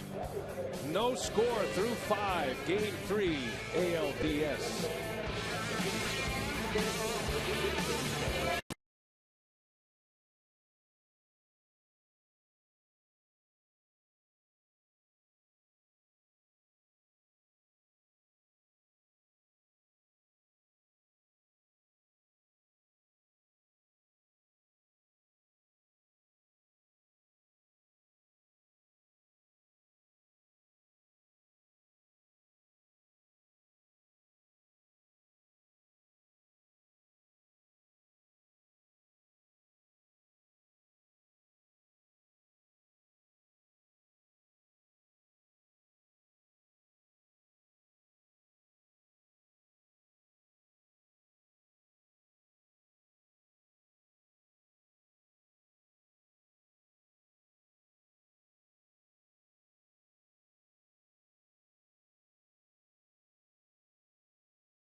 Red Wings acquire Brendan Shanahan. 2004, Pistons acquiring Rasheed Wallace. And then on July 31st of this year, the Tigers trading for David Price from the Rays. Back in '96, the Red Wings winning back-to-back Stanley Cups with Shanahan. Pistons went on to win the NBA titles. David Price has not allowed a run. 12-plus innings going back to his last start. And Steve Pearce, first ball swinging, fouls that one back out of play. So David Price doing today, at least so far, Joe, exactly what the Tigers were hoping out of this left-hander. Yeah, with those shutout innings in key games that you were talking about, here's the deal that went down. The Mariners got Austin Jackson from the Tigers, and the Rays received 3 players, all good players, but Drew Smyly looks like he's going to be a real great addition to that pitching staff for Tampa Bay to help take the place of David Price. And that's all about money when he comes right down to it in Tampa. At the time, you're thinking you didn't get enough. Steve Pearce fouled that one right off the mask of Alex Avila, and this has been a constant problem for Avila, who's woozy now. He took a shot to the jaw on September 14th, and he had to miss 7 games. He had a concussion, which was his 3rd concussion. And Joe, a lot of players, a lot of catchers take foul balls off the mask, and you don't see any problems out of that. But that has not been the case with Alex Avila, and the concussions continue to be a story. Direct shot. He went down. Jeff Kellogg kind of caught him as he was falling backwards, and he was having a little trouble getting to his feet. I mean, at this point, anytime you get hit in the mask, that's, like you said, they're taking him off. Yep. They have to. They have to. Well, we talked about it in game 1. The Tigers very concerned about Avila and the concussion situation. There's his father, who is also the assistant to the general manager. That's Al Avila. And Alex Avila is on his way out, and this is a significant blow for the Tigers. This was back on September 14th. He took that shot, and then he took this shot to the face on a pickoff from Carlos Santana. And even though he would come back and hit one more time in the game, he left the game. And I was talking to Al Avila about it. He said we really needed Alex to take 10 days off. He took 7. He wanted to come back to get ready for the postseason, and expressed a lot of concern over his son from a father-son perspective, but also a baseball personnel perspective. And they knew going in that this was a possibility, that he could take one in the first inning of the first game, and that they might lose him for the entire series. Well, we're here in game 3, and it's happened. And I'm curious, from a pitcher's standpoint, David Price has been cruising right along, and now Brian Holiday comes in, changing catchers in midstream here. Well, I don't know. I mean, I don't know if he's thrown to Holiday before. I think he has. He has. But I mean, you're 6 innings in almost, and you're sort of locked in. And there's no runs to play with right here. One pitch could be everything. But I don't know. I mean, he's pretty easy to catch, isn't he? I mean, he doesn't have this assortment of stuff. It's a pretty easy thing to put down the numbers, don't you think? And he's got great control, so it shouldn't be a problem. And Holiday has been playing quite a bit. He's a plus defensive catcher in the Tigers system. He's 26 years of age. By the way, Detroit is also carrying James McCann. He's not on the active roster, but he is here. He had a very good year at AAA Toledo this year. Big, strong, defensive-minded catcher. And Steve Pearce on the first pitch after the injury, little lazy fly ball out. So Price with his first out in the 6th inning. Let's check in with Casey Stern. He is standing by in our Atlanta studios. What do you have for us, Casey?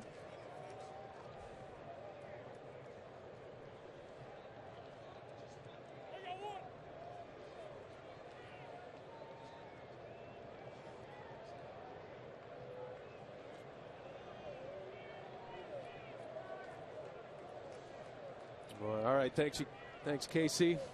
Well, the Royals, like the Giants, set up beautifully now with 2-0 leads, and their aces going in game 3 as Adam Jones tries to bunt his way on. What is that game? Shields against C.J. Wilson?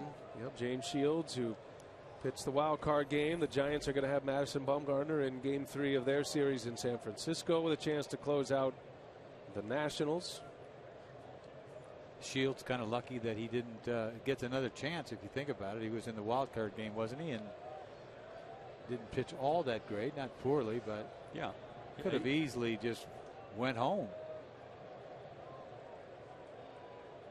One man gone, no balls, and a strike on Adam Jones in this scoreless game 3 as Jones fouls it back. I think it's more than just coincidence too that big game James is pitching, and we've got big game Ron Darling working that Yes, game good too. point. He was a big gamer, wasn't he? Ernie Johnson, Cal Ripken, and Ron Darling on the call. Matt Weiner reporting.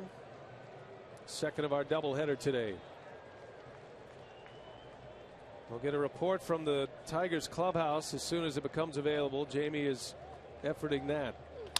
On the ground, that'll sneak through a base hit. Adam Jones with a 1-out single. First hit since the 4th inning, just the 3rd of the day for the Orioles. Speaking of the Royals, we take a look at our Goodyear Superior performance.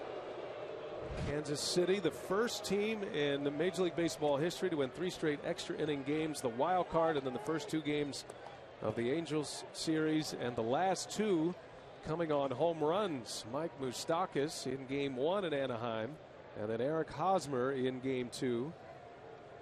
Previous 5 teams to have won 3 extra inning games. The previous 5 have won the World Series. So they got a little bit of history on their side as well, the Royals. Here's Nelson Cruz with a runner at first. Nice play by Holiday. I want to go back to that base hit by Adam Jones because we've been talking about what a free swinger he is, and he is, but he looked like he really spoiled a good pitch here. Target's down and away, change up, fooled, but he combed it to center. Well, the crazy thing about Jones, I know he swings at everything, but he can get to everything. He may not hit it hard all the time, but there's a good placement for that ground ball up the middle. And that's a base runner for one of the more dangerous hitters in this postseason, Nelson Cruz. A scoreless game in the 6th. And Price grunts a fastball in there for a strike. Off the plate, reaching out. End of the bat. And had enough on it to sneak it through the infield. Playing him to pull, anything up the middle is going to get through. Jones has good speed, doesn't run a whole lot, not a great base stealer, but he can certainly go first to third. He's got a chance to score as well if it's in a gap or down the line. And that one's hit hard right field line. Cruz watching this one slice, and it is a fair ball home run. Nelson Cruz just sneaks it inside the foul pole. A 2-run home run for Cruz. And the Orioles are on top. They strike first in the 6th inning. This looked like a harmless fly ball down the right field line. I thought it was just going to go foul. I didn't think it even had enough. You talk about 330 down that line. He snuck it in there. This is a shocker. What is he? Who is this guy again? I mean, he's taken over the Mr. October mantle. Sorry, Reggie. This is amazing what he's doing to teams, and especially to the Tigers. Once again, he lets that ball travel like he did the last time up with the base hit, and he dunks that ball over the 330 sign. Fan dropped the ball, said he wants no part of it. Nelson Cruz will take it. A 2-run home run, his 2nd of the series. And he puts the Orioles on top 2-0 here in this potential elimination game today. That is a stunner, isn't it? It just it came out of nowhere. I thought it was a foul ball. He didn't even run right away because it looked like he thought it was going to slice foul. That's his 4th career homer off David Price. And you mentioned his success against the Tigers, and this goes back before Brad Ausmus took over. But Nelson Cruz in 9 games against Detroit in the postseason has 8 home runs now, 2 doubles, and he's driven in 18 RBIs in 9 games against the Tigers alone in the postseason. 9 games. He's now hit safely in 10 of his last 11 postseason games, going back to the World Series of 2011. And now has 16 career postseason homers. Price makes a good play here to get Delman Young. Let's see where that pitch was, because I'm still trying to figure this out. Was it outside? It was up, first of all. Yeah. I mean, but it was outer part of the plate. I don't think it was middle. That's out over, all right? That is not middle. That ball's almost a ball. I mean, that is a shocker. Nobody knew any. In fact, Price didn't even react to it. He looked in the Tiger dugout like, what just happened? And Cruz did the same. He stood there at home plate thinking, well, this is going to slice foul. But it stayed fair, and it just snuck inside the pole. That is the shortest distance in this entire ballpark, right there where he hit it. That's just 330 away. And Nelson Cruz, what a clutch performer he continues to be. 2 more hits today, and now 6 for 11 in this series alone with 2 home runs. Cut and a miss by J.J. Hardy. It's kind of strange. In some ways, I mean, that's basically the same spot that Adam Jones hit the ball up the middle. It's just up. I mean, it's that far either on the corner or off the plate. But it was up. He's a special hitter, I'll tell you. Mercy. 2 outs. 0-2 the count on Hardy. And he fouls one back. It's kind of weird they changed catchers right after Pierce is up at bat. Then he gets the Pierce to fly out, and then cheap little base hit up the middle by Jones, and then Cruz shocks the whole ballpark.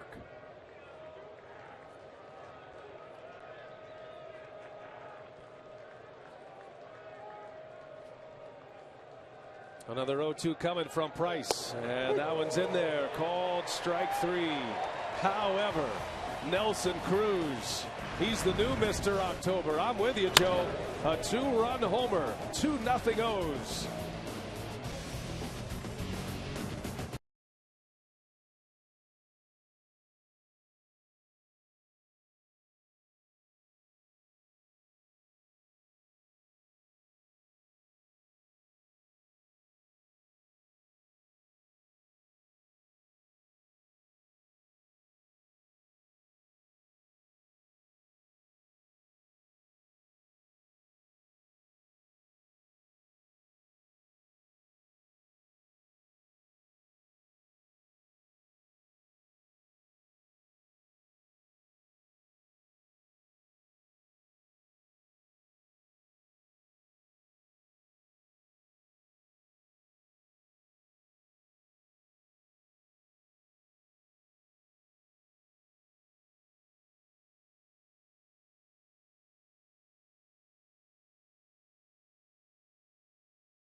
With a little help from the scoreboard as well, but the Baltimore Orioles have the lead 2-0 and 12 outs away from a trip to the ALCS. Heart of the order coming up for the Tigers. Miguel Cabrera will lead off.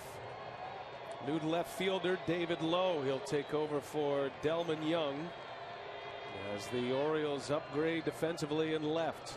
And now Bud Norris back to work. Starts his 6th inning. Cabrera on the first pitch. Flaherty cuts it off. And there is out number 1. Nelson Cruz, Joe, goes deep again. And how about a little jawing for Miguel Cabrera on his way by, returning the favor? They had been chirping at each other during lineups, and everybody is out on the baseline. And look at Miguel.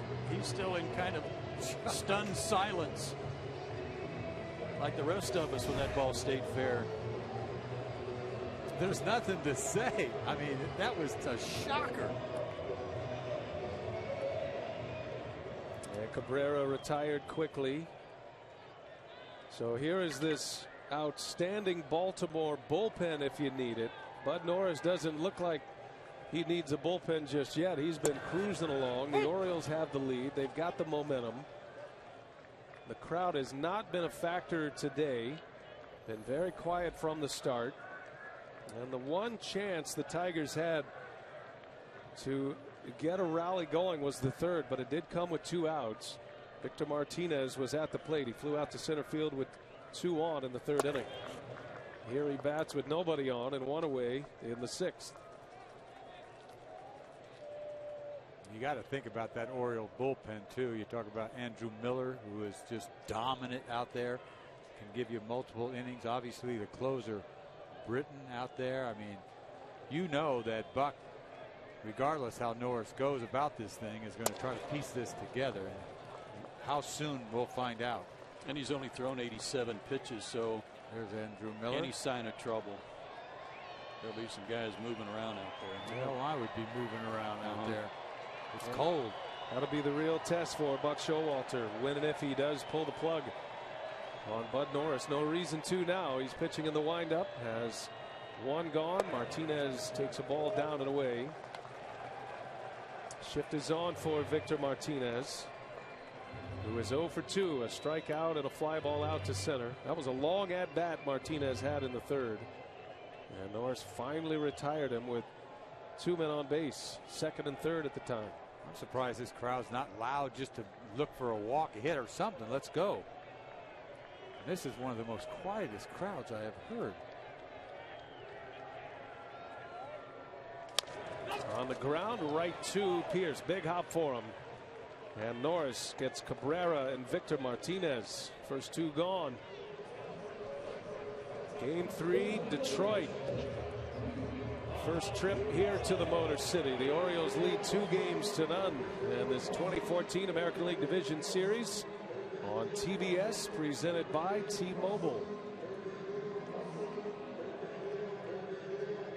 Bud Norris skipped or moved up, flip-flop with Miguel Gonzalez in the starting rotation to get game 3, saving Gonzalez for a game 4 if necessary.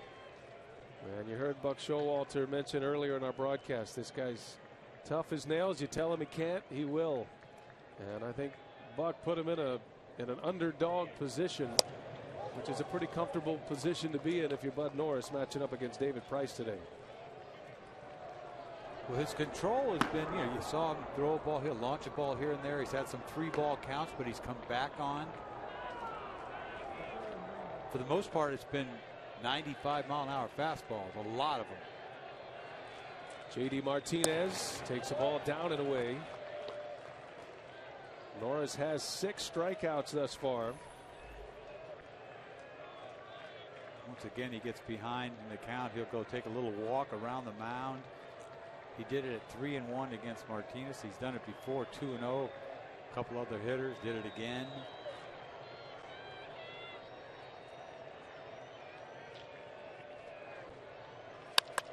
On the ground, goes under the glove of Norris, but right to Scope, and no problem. A shutdown inning for Bud Norris and the Orioles.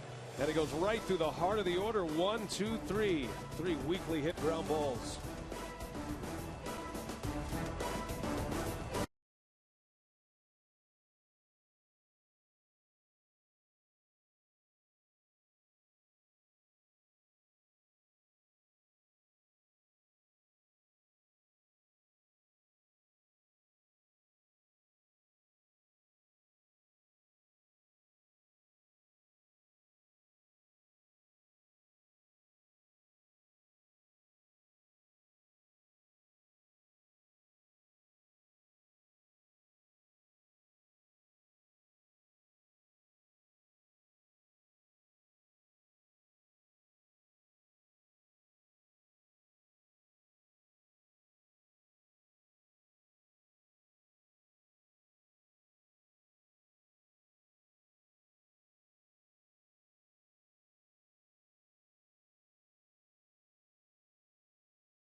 disseminated without express written consent.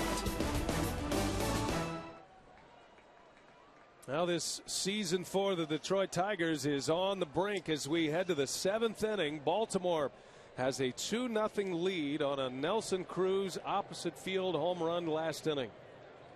A 2-run shot is second of the series. Price back to work. First batter is Nick Hundley, and it's in there for a strike.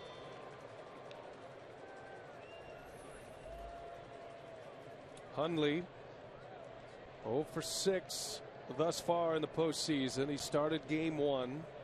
He's 0 for 2 today. And you got to give him a lot of credit as well. Bud Norris and Nick Hundley able to navigate this very tough Detroit lineup. Norris just goes right through Cabrera, Martinez, and Martinez with ease in the 6th. Tigers have not had a hit since the 3rd inning, as a matter of fact.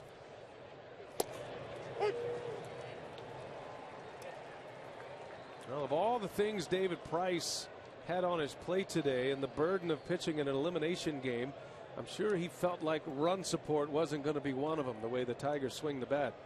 One of the most prolific offenses in the major leagues this season, but they have been shut down by Bud Norris, who's making his first career postseason start. Well, not only that, Brian, but because Bud Norris hadn't had any luck against the Detroit Tigers. This year, a 6.3 ERA in 2 games. He didn't go. But you just don't know these kids. I know that Norris had a nice year, but you don't know who's going to show up in postseason. I mean, it's his first game. Who really knows? 2-2 from Price, and it's popped up. Miguel Cabrera in fair territory will make the catch. David Price has one gone in the 7th inning. Price continues to shut down the leadoff hitters. He's now 6 out of 7 today, so he's not allowing the Orioles to get much going early. Nelson Cruz had a leadoff single in the 4th inning. That Cruz home run was with 1 out in the 6th.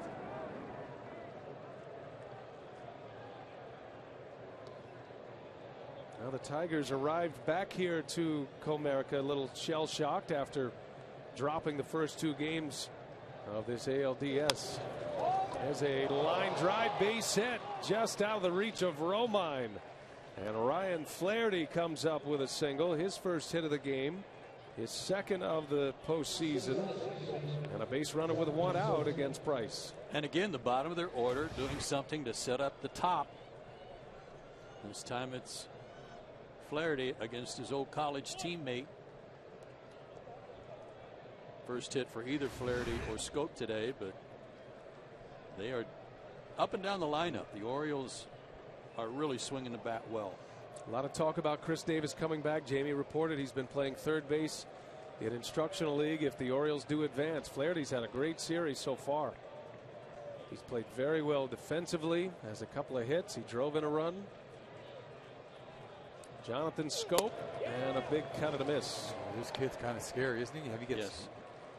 I mean, I know he's a free swinger, but when he makes contact, he can leave. Scope is 0 for 2, a couple of fly ball outs against David Price today. It's a cool, windy afternoon.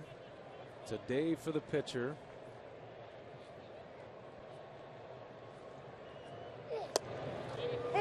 Strike 2. He just pumped that ball right in there. Al Albuquerque is in the Tigers bullpen.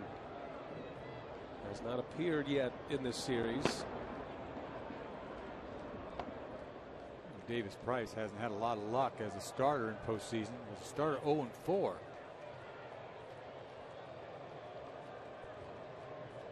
No balls, 2 strikes on Scope.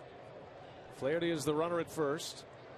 And Scope, a ground ball. Flaherty had to hold for a minute. It's bobbled by Kinsler, and he'll take the chance and get the out. Flaherty had to make sure the ball cleared. That slowed him down and allowed Kinsler to make a good play to get the lead out. So 2 gone and a runner at first for the top of the order. That was a good heads up play by Kinsler, knowing the runner had stop to let the ball go by. Well off the plate. Scope put it in play. Especially he stayed with it. You know, you fumble it right there, and he knew he slowed down, because if he didn't, he had no chance fumbling it going to second base. Kinsler's been the best defender that the Tigers have had this year. A lot of his folks selling him for a Gold Glove this season, including his manager Brad Ausmus. But they got him for his bat, and it has been a struggle in this division series for Ian Kinsler. Just 1 for 11. 2 outs. Markakis at the plate. 4th trip to the plate against David Price. He's 0 for 3. Price struck him out in the 5th.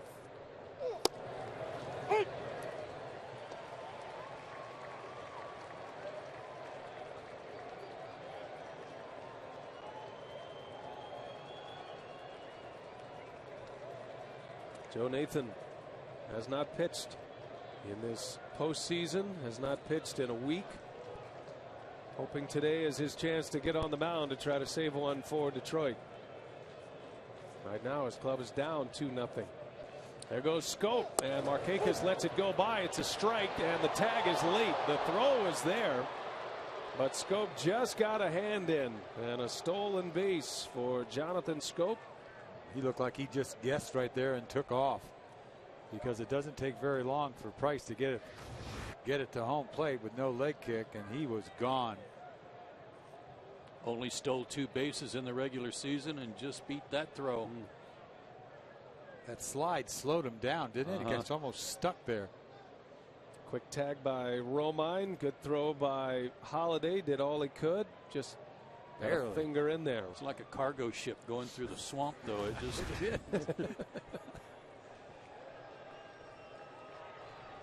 So there's a runner in scoring position. That's a big insurance run. A shocker to begin with when Baltimore steals a bag. The big man could pick him up a little bit. That was awfully close, but he beat it. Yeah, and the Tigers don't have a challenge. Crew chief could ask for it in the 7th inning if he wanted, but they choose not to. And Markakis, a swing and a miss. Down he goes on strike. So David Price comes back after giving up a 2-run homer in the 6th, puts up a 0 in the 7th. Tigers are coming up 2-0 Baltimore. We head to the home half of the 7th inning.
Geico game summary. The Baltimore Orioles on a 2-run home run from Nelson Cruz. A 2-0 lead as we head to the bottom of the 7th inning. We began this series talking about the Orioles and the fact that they're trying to prove that what they did in the regular season, winning the American League East by 12 games, was no fluke. And this ball club is now 9 outs away from taking this to the American League Championship Series. This has been quite a story, and their underrated starting rotation is getting a gem from Bud Norris today. Oh, especially today with Bud Norris. You know, you talk about a kid that never pitched good against Detroit. In fact, got lit up a lot. But you talk about what he's done today. Punched out 6 guys. Had that 95-mile-an-hour fastball, and you see him punching out Martinez with that. With the slider to the right-handers and the fastball to the left-handers, and really hasn't been in a whole lot of trouble. Got a break there with a safe call, or an out call on Romine. Would have been 1 run, but no runs to work with off of a guy like Price, and he's done the job. And we showed you that graphic earlier today about the middle of the order for the Tigers carrying the weight for their offense in the first 2 games. Well, they're 0 for 9 today, and when none of the other guys are hitting and those guys are 0 for 9, it's going to be a tough day for the Tigers to score. Norris has only given up 2 hits. The Tigers have not had a hit since Don Kelly's leadoff single in the 3rd inning. And Brian Holiday leads off. He came in for Avila. He swings at the first pitch. J.J. Hardy, the Gold Glover, will make the call and the catch. And the Tigers are running out of outs here at Comerica.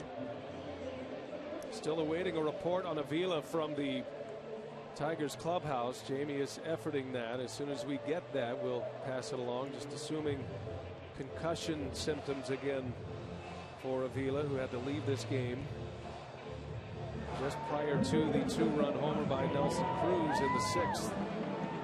Well, no matter what happens, the Orioles pitchers have still got to go through that middle of the order one more time. I'm not sure which inning it's going to be yet, but they are going to get one more at bat. Right now, Norris at the bottom of the Tigers order. Nick Castellanos takes a strike. He's 0 for 2 today. The only base runner the Tigers have had since the 3rd inning was on a wild pitch after a swinging strike 3. That was Don Kelly. Norris has 6 strikeouts today, and there's a big swing and a miss. And it's 0-2 on the Tiger third baseman. Well, he's had that nasty slider to those right-handers. Huh? You saw him swing at it, balls in the dirt sometimes. That's how nasty it is. He's really a 2-pitch pitcher. I mean, he threw 1 changeup double by Avila earlier in the game, and that's about it.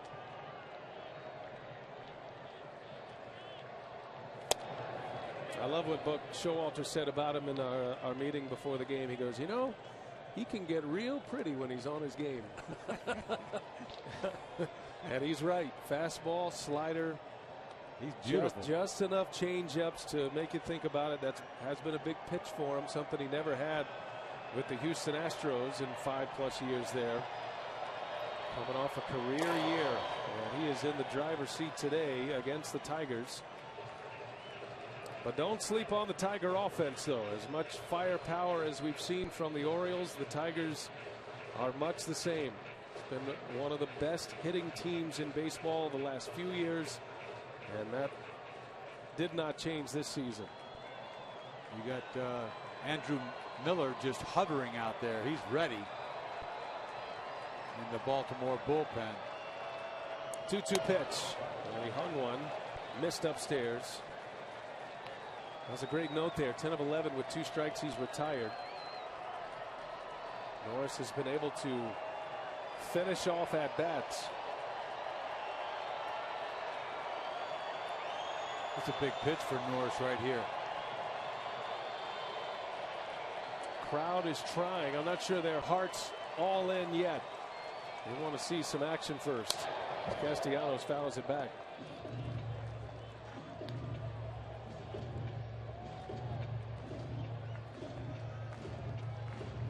Mentioned Miller is kind of hovering, and I think he's begun to throw. There's another guy hovering, and that's probably Buck Showalter, just waiting for any sign at all that Norris is maybe running out of gas, because he knows how strong his bullpen is.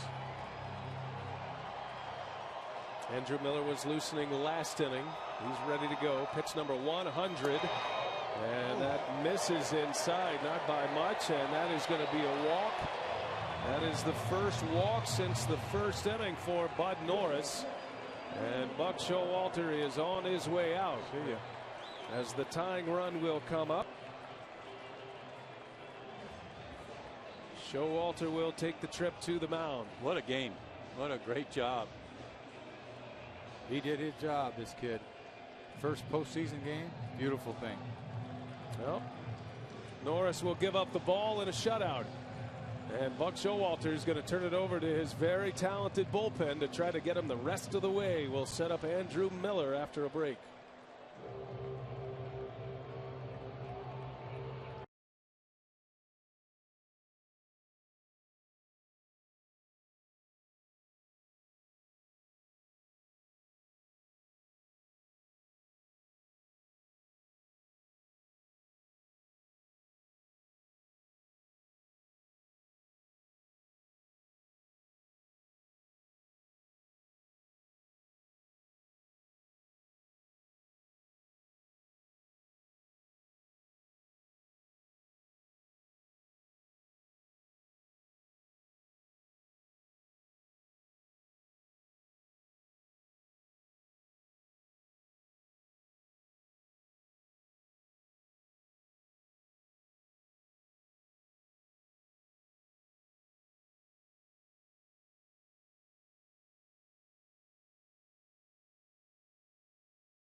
With a 2-0 lead over the Tigers, and we saw Alex Avila exit the game just a little bit ago. We know that he has a history of dealing with concussions recently.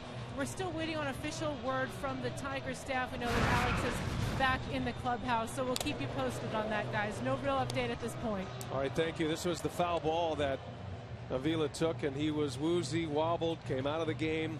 They don't even hesitate with Avila. 3 concussions in his big league career, and moving forward for Brad Ausmus, it does affect who he has available on the bench. Holiday's already in the game, his backup catcher. He does not have a very deep, potent bench to start with, and so as Andrew Miller comes in, the left-handed pitcher, the strikeout pitcher, the switch hitter Romine will bat, and it looks like Rajay Davis has moved on deck for the Tigers. And it doesn't matter with Andrew Miller. He can punch out anybody. It's a good time of the lineup for him. You talk about 8, 9. You talk Davis on deck. And that's about it for the Tigers. They haven't got much off the bench. And they don't need it after that because you start at the top of the lineup. And you wonder who else is going to get involved in this because of the right-handed hitters. Obviously O'Day at some point, but I wonder how long he's going to go with Andrew Miller. Miller went an inning and 2/3 in game 1. He gave him 5 big outs. He struck out 3 in that game. He walked the first batter he faced in game 1. That was Cabrera, and then retired the next 5. 1 gone in the inning. Bottom of the 7th here in Detroit. Bud Norris, the best start among the Orioles thus far. 6 1/3 at this point. No earned runs. Still responsible for the runner at first, and 6 punch outs for Bud Norris in his first career postseason game.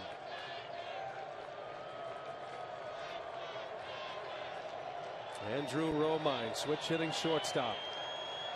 Got a runner at first, and Miller misses away. 95 with the fastball. Evens a count at a ball and a strike. Great pickup by Dan Duquette, getting Andrew Miller, a guy that the Tigers were also trying to acquire. There's 15 strikeouts per 9 innings. One of the best in the business. Yeah, he led the American League among relievers in strikeouts per 9. Way inside, almost hit Romine. He can have some control issues, though. I mean, a big, tall guy like that, he's had him in his career. Romine would like to do that over and take one for the team there. Especially on a breaking ball. Behind Miller is Darren O'Day out in the bullpen. Sidewinding right-hander. And there's a swing and a miss. Romine had a big cut, but a big bender by Andrew Miller gets the count at 2-2. Big is right. It's a big sweeper. This one.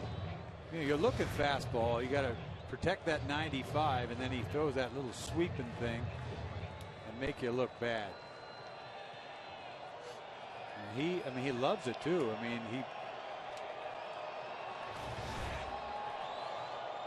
Another one. Tapper. Miller's going to second. Out there. Scopes throw to first. And not in time. Romine able to beat it. So Andrew Miller showing some athleticism off the mound. Gets the lead out at second base. a little risky right there if you think about it. He pounced on that thing. They almost turned 2 on it, but he got to it in a hurry. But anytime a pitcher is going to throw the ball to second base, you kind of hold your breath. He gets to it, he fires it over there, and Scope turns it. Again, it was close because Scope has just got a rifle over there. Yep. Good call over there by the first base umpire, Jim Wolf. You always have a chance at a double play with Scope turning, and we saw that in game 2 and that terrific double play started by Flaherty. So here's Rajay Davis pinch hitting. Brad Ausmus said he did not want to start Davis because of the injury, so he could use him when he really needed him. So he is not going to need a pinch hitter for a while as the Tigers go to the top of the order next. So this may be his last chance to use Davis. And while he has not been able to run, he's swung the bat pretty well in the first 2 games, including that base hit into the corner. And a little soft pop up to Scope, and that will retire the side. Norris started, got it out, and Drew Miller gets the last 2, and we are headed to the 8th.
The magic 8 ball for the Baltimore Orioles. In the first 2 games, the numbers jump off the page.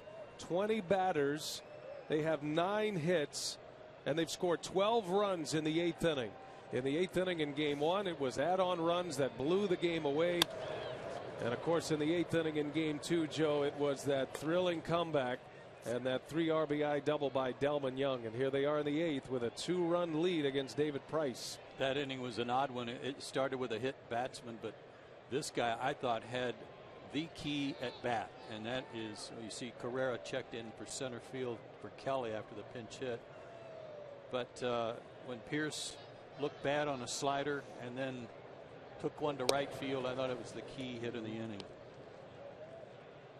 And you think about it, in a short series, it's one thing scoring some runs, adding on in Game 1, but that Game 2, in a 5-game series, you give up a lead like that by Detroit, and you're not going to win a series.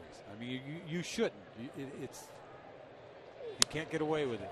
Pierce into center field. Carrera just in the game will make the play for out number 1. David Price is pitching well. That 2-run homer by Cruz, his only blemish.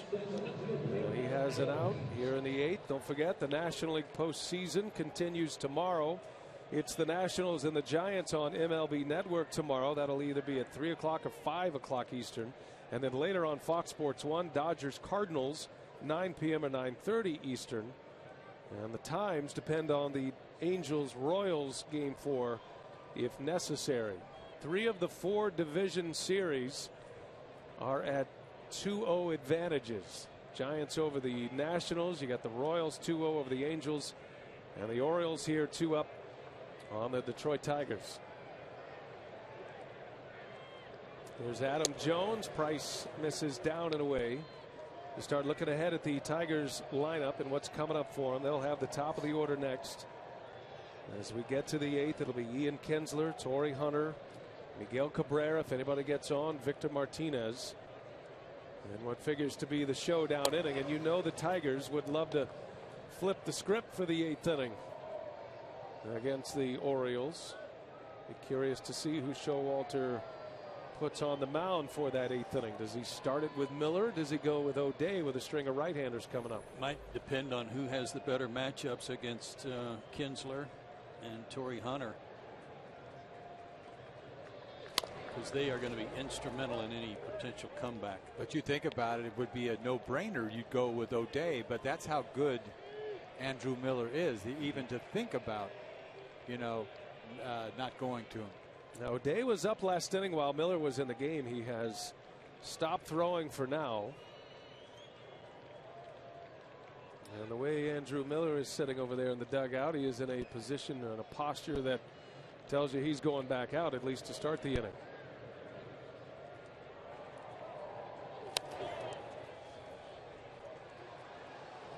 The rhythm for Buck Showalter throughout the regular year has been Miller and O'Day is kind of a 6-7 combination, 6th or 7th inning. He's been going with Tommy Hunter in the 8th inning as a setup man to Zach Britton. But it looks like for now that Tommy Hunter is the 3rd man on the pole at this point. Oh, I agree. He's down the list. 2 balls, 2 strikes on Adam Jones. Powers a fastball in there. He missed with it. Looked like a pretty good pitch. 3-2 the count. The dangerous Cruz is on deck. And it was his 2-run home run. The only tallies on the board thus far back in the 6th.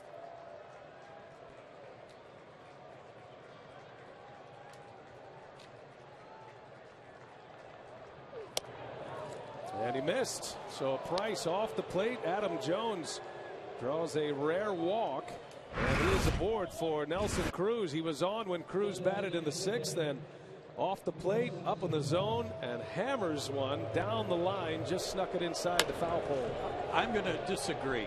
That ball was not hammered, okay? Yeah, okay? I mean, we're all sitting here in disbelief when that thing went out of the ballpark right down the line. But give him credit. If I gave that up, I wouldn't be dropping a hammer on it. Come on. Cold day, opposite field. But he's been dropping some hammers, yes. Yeah. 16 home runs, by the way. Tied him with Carlos Beltran, 9th all time. Manny Ramirez owns the MLB record for postseason homers with 29. But he jumped ahead of Babe Ruth in that category. Now hang on a minute. You two, all day I'm listening to you two talk about the weather, the wind. I didn't think the anybody cold was going to go temperature. deep. Nobody's going to hit a home run here. And he goes oppo as see Miguel Cabrera barking, barking in the at him dugout, right then now. laughing. It's the big boys that hit the slices that go out. And Cruz gave him an earful in return on his way around the bases after that home run.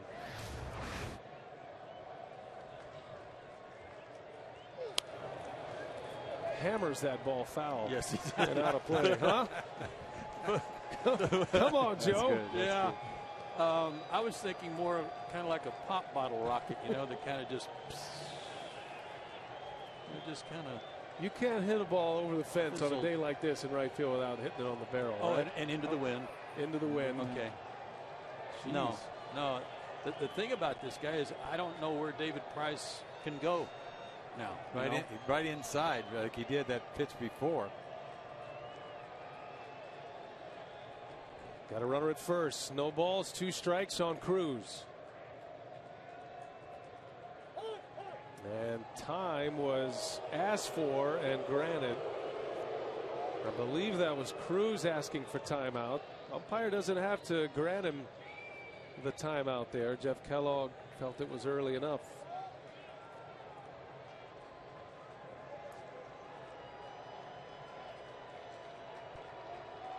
He tied him up on that fastball before. It looked like they were trying to go away.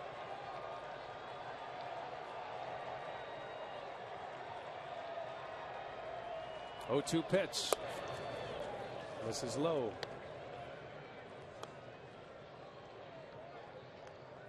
I mean, if you're David Price and you've pitched this terrific game, you've thrown a 5-hitter, but you're losing 2-0 on what was described by some as a hammered pitch the other way.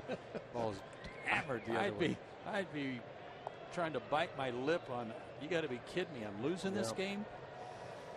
I think that's the feeling for about all facets of the Detroit Tigers, except their bullpen. We saw Cabrera's reaction in Baltimore. You got to be kidding me that we lost this game after scoring 6 runs, scoring 5 in an inning.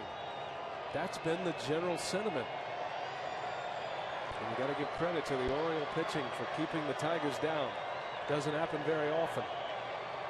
And if you're David Price, he knows as well as anyone the big boys are coming up in the bottom of the 8th. And just trying to get him there with the game still 2-0. Cabrera will hit 3rd in the bottom of the 8th. It's going to take a lot for Albuquerque to find his way to this game. I'll tell you this. 1 ball, 2 strikes on Cruz, and it's up high for a ball. He went back to the fastball. Pitch count at 110. Not a concern of Brad Ausmus at this point.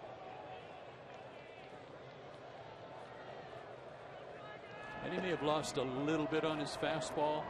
I mean, that pitch was up, got away from him a little bit. It was 91. He was around 93 earlier today. He was 93 all day, wasn't he? Yeah. See what he has in mind. 2-2. Jones at first, and right off the end of the bat, a slow roller foul. See, he carried his bat all the way till he stopped down the first baseline. When he hit that ball to right field and he wasn't sure if it was going to be fair or foul, he carried his bat halfway down the line. Yeah, and then dropped it. That's interesting to hit a bomb and you carry your bat, but obviously that one he thought it was foul too. That's why he held on.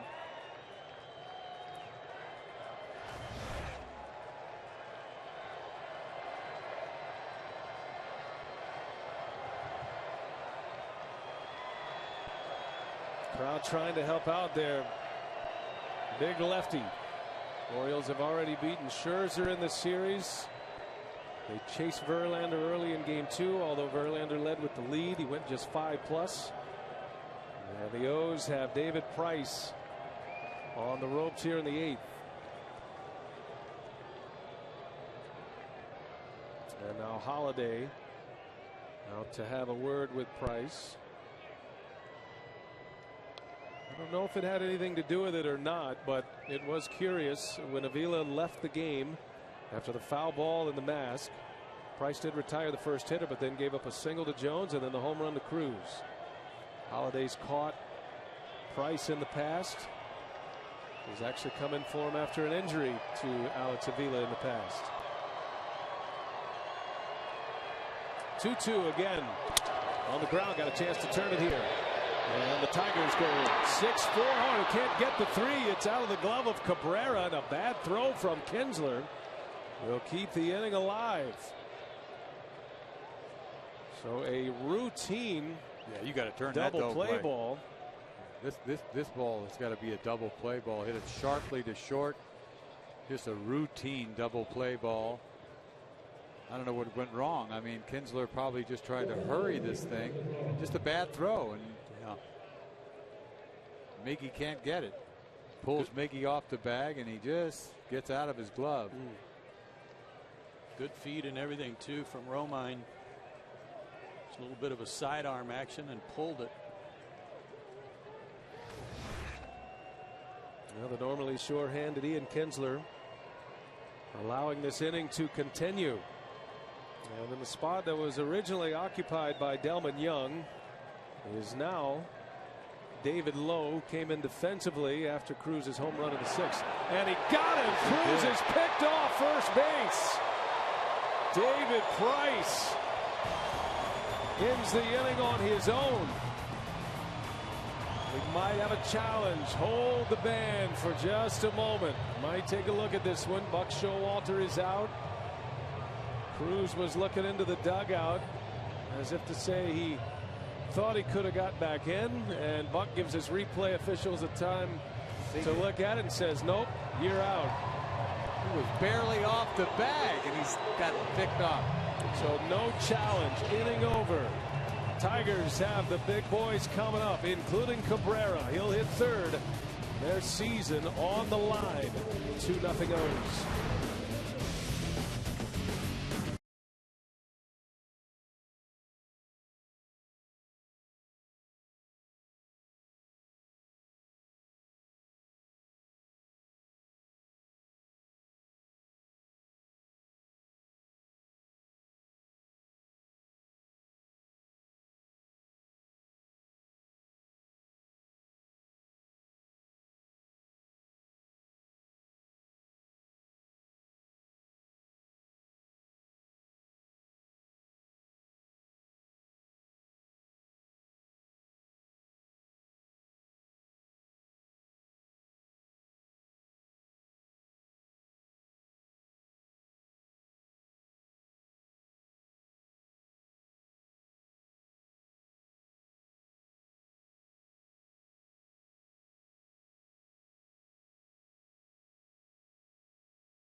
Comerica Park, downtown Detroit.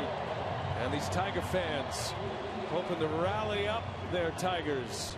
6 outs remaining for Detroit. We head to the bottom of the 8th inning. They have the top of the order coming up. Ian Kinsler will lead off. And Showalter sticks with Andrew Miller, who delivers a strike to Kinsler to start the at-bat. Kinsler, Torrey Hunter, Miguel Cabrera. If anybody gets on, Victor Martinez. Kinsler 2 for 6 off of Andrew Miller with a home run. Lifetime.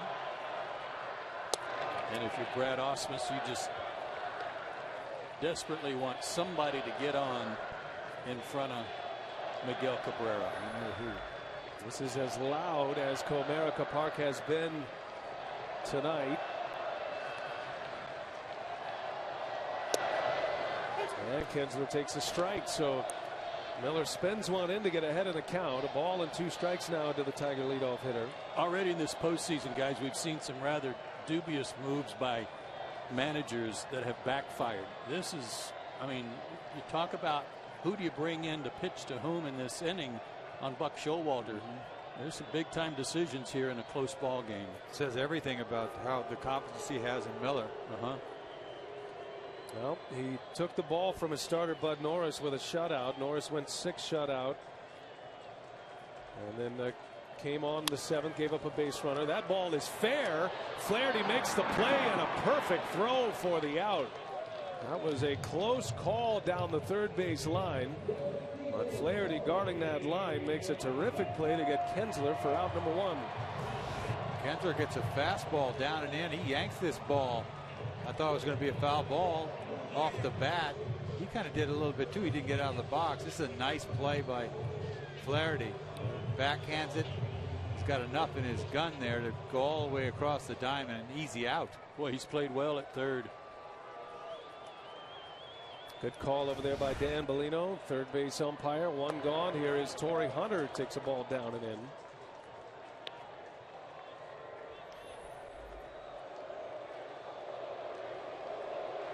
Miller came on, got the final 2 outs of the 7th. 6 1/3 for Norris. Bud Norris only gave up 2 hits. He struck out 6. As Hunter takes a strike. And Joe Nathan finally throwing in the Tiger bullpen. He was up on Friday, but then that big 8th inning, and the Orioles took the lead. We didn't see Nathan. Hadn't pitched in this postseason yet. Count goes a ball and 2 strikes on Hunter. That breaking ball, if you're a right-handed hitter, is so easy to give up on. It starts breaking. I mean, it comes out of his hand looking like it's going to go to the backstop, and it's easy to give up on it, and it still gets in there near the plate. It's got a lot of break on it. He can backdoor it way off and bring it back. And then or yank a fastball. Bust you at 95. Miller coming to the Orioles from the Red Sox in a deadline deal. At a 1.35 earned run average did Andrew Miller in his time with Baltimore. 1.35 ERA in 20 innings. Was actually drafted by the Tigers. Ground ball to Scope. And Torrey Hunter is retired, and Andrew Miller 2 outs here in the 8th, and he's given them 4 big outs thus far.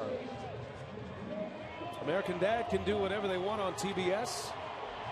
Brand new edgier season starts October 20th, 9/8 Central, only on TBS. Very funny. Great situation here for Miller and the Orioles. Got a 2-run lead, and all Cabrera can do is make it 2-1. That's the worst that can happen. And you talk about the decisions these managers have to make. The players are executing almost to perfection for Buck Showalter. Every guy he puts out there is getting the job done. And Cabrera, big hack, and that is fouled off the home plate umpire Jeff Kellogg. I tell you what, it gives you the confidence to just air it out right there. First pitch, you kidding me? Fastball middle, 96 miles an hour. He's right on it. Right off the shoulder. I mean, he threw it as hard as he could. He's getting it. It's a big man coming at you.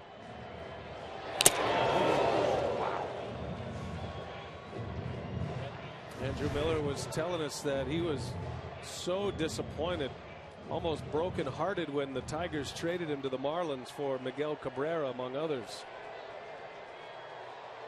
Starting pitcher. He loved pitching here in Detroit. He's got Cabrera down 0-2. Snaps off a nasty breaking ball. That one's a little different. Yeah, that one downward action to it. Harder, not a sweeper. Had a little more hard tilt to it. Starts this ball. Look at that thing going down hard.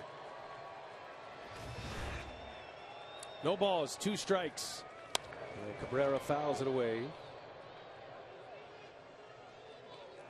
Cabrera is 2 for 2 career against Miller. He does have a walk as well. Miller's never retired him. However, the Tigers do not have a hit since the 3rd inning here tonight. And they've had only 2 base runners since the 3rd inning. One reached after a strikeout and a wild pitch, and the other on a walk. O's pitching has dominated on this cold Sunday. Cabrera hangs in there again. And the 2 hits, one an opposite field double by Avila, and the other looked like a ball off the end of the bat by Kelly that just got over short.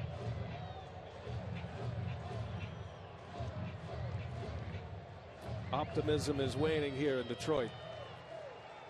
Down to their last 4 outs, but they've got some power hitters at the plate and coming up. As Cabrera on the ground, nice easy hop for Scope. And Andrew Miller, what a job again. He got him 5 outs in game 1. He gets him 5 big ones in game 3. To the 9th, Baltimore 2-0. Here comes Joe Nathan.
They're going to send Joe Nathan to the mound. David Price goes 8 innings. He pitched well, but the Tigers offense shut down by the Baltimore pitching.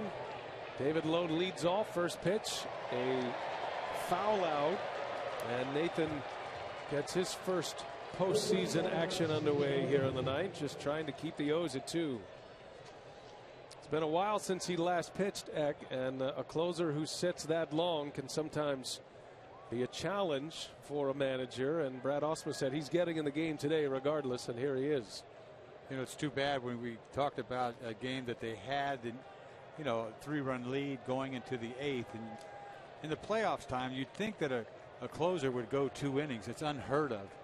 But if you look back, and he's a guy that doesn't do it. Like he's had what 160 games saved in a row where he's only gone 1 inning. So he just never does that. But hindsight says, man, you got to get your closer in any game that you want to shut down, that you can't afford to to give up. Well, speaking of closers, there's Zach Britton, one of the best in the business this season. And he is on to try to save his second. Yeah, the game last year you're talking about, Kimbrel was still left in the bullpen, right? And and everybody second guessed that. Why not get 2 out of Kimbrel last year? You can't against the Dodgers. Yeah, absolutely. See what Joe Nathan's arsenal is. Has not pitched in 7 days. Last postseason appearance was against the Orioles. That was back in the 2012 AL wildcard game. He was pitching for the Rangers at the time. And he gave up a couple of insurance runs for the Orioles in that game.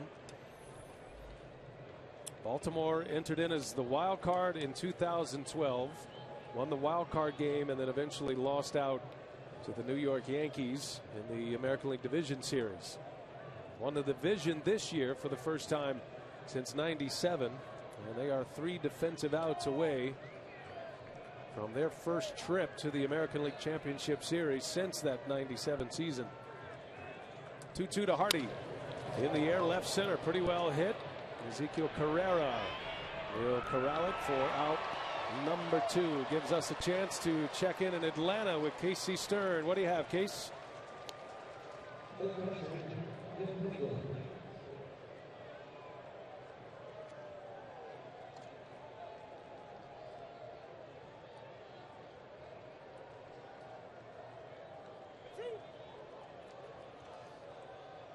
Yeah, you know it is. And big game James, a chance to pitch the Royals into the League Championship Series. Be the first time since 1985 for them. Long faces here in Detroit. A lot of concern for where this season is headed. As Hundley, a big swing and a miss. I liked what Buck Showalter said to us today, guys, when we were having our meeting and we were talking about Chris Davis, and he said, you know what? My biggest concern is beating the Detroit Tigers. That's what I'm focused on. And he said the other stuff, if we get to that point, then we'll talk about it. But I really appreciated his focus, staying on, even with a 2-0 lead, 2 games to nothing lead, saying we've still got to beat the Detroit Tigers. 4 consecutive division titles, the Tigers. Gone into the League Championship Series the last 3 times. Well, it's not over yet. Detroit will have some big bats coming up. We'll start with Victor Martinez, then J.D. Martinez.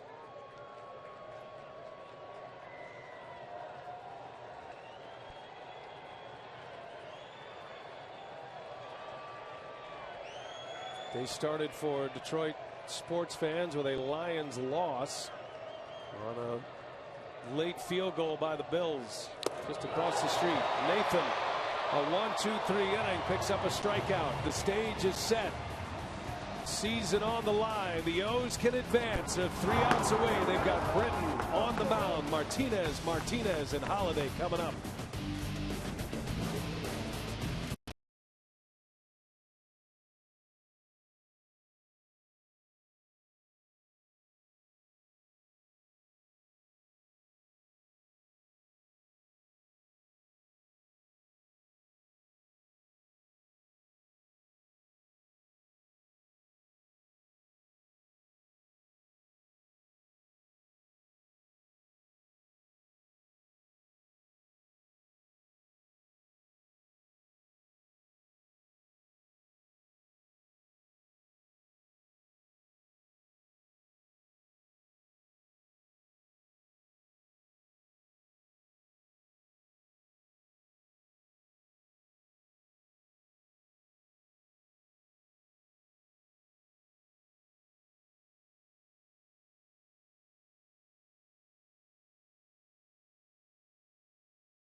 entering into the spotlight here in the 9th. 3 outs away from sending the Orioles for a chance to play for the American League pennant. And he will have Victor Martinez to lead off. Victor Martinez, J.D. Martinez, Brian Holiday. 2-0 Baltimore leads on a 2-run homer by Nelson Cruz in the 6th. And a lights-out closer on the mound during the regular season fires a strike in there to get ahead. Well, this kid's got to be feeling it. You know, you talk about where he's come from and to where he is on the mound right now. This time last year, he was pitching an instructional league. Out of options. Orioles thought they would lose him if they took him off the roster. Says he is finally healthy for the first time in a couple of years. And a move to the bullpen that has paid off in a big way.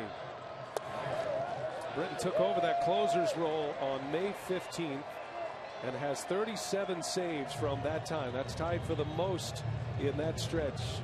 Tied with Craig Kimbrell of the Braves, Fernando Rodney of the Seattle Mariners in the regular season. And he's been very good here in the postseason, Joe. He got a huge out before the Orioles erupted in the 8th in Game 1 and then got the save in Game 2. He hasn't given up a hit yet. Inning and a third. That's not a lot. That's 4 outs. But it's 4 outs in the postseason and hasn't allowed a hit. 1 ball, 1 strike. Tigers need a base runner, and Martinez takes a strike. 1-2 the count. Again, I give Buck Showalter a lot of credit for having all those pieces available to him in the bullpen and not being tempted to really go down and you know, watch me manage and watch me bring all these guys in. He just went with Miller for the 4 outs, and now he's to Britton. And Miller made it easy on him. Didn't even have a base runner. Came in with a base runner on, but didn't allow one himself. 1 ball, 2 strikes. Victor Martinez. Britton delivers, and a line shot left center field. Dive, and it's by the left fielder low and all the way into the gap to the wall. That'll be a double. Victor Martinez brings them to their feet at Comerica.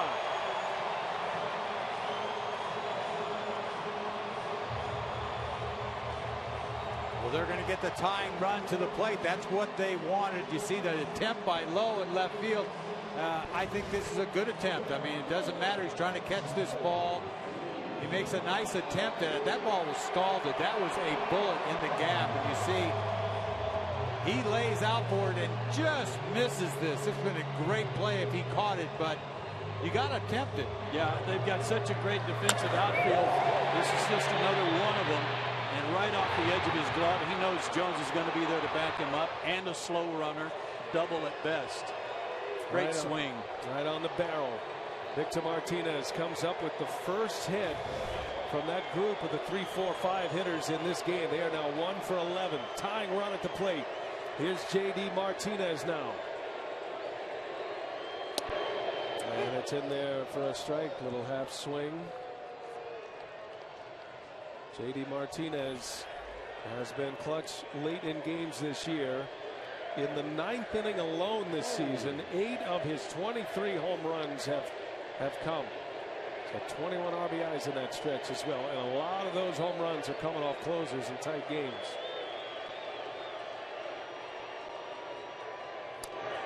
This inning just got real long, too, for Britton with that leadoff guy getting on. J.D. Martinez, he has taken down some of the best in the business. That was on Ben Perkins, an opposite field shot as the Tigers were trying to seal up a division title in September.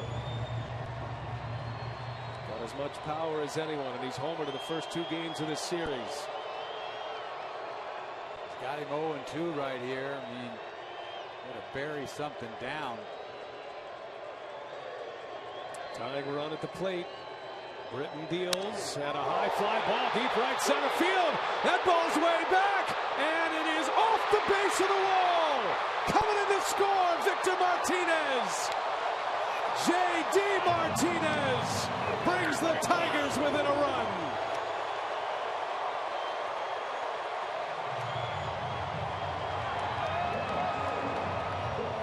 This is a tie game if you're in Camden Yards right now. That ball is gone. Absolutely gone.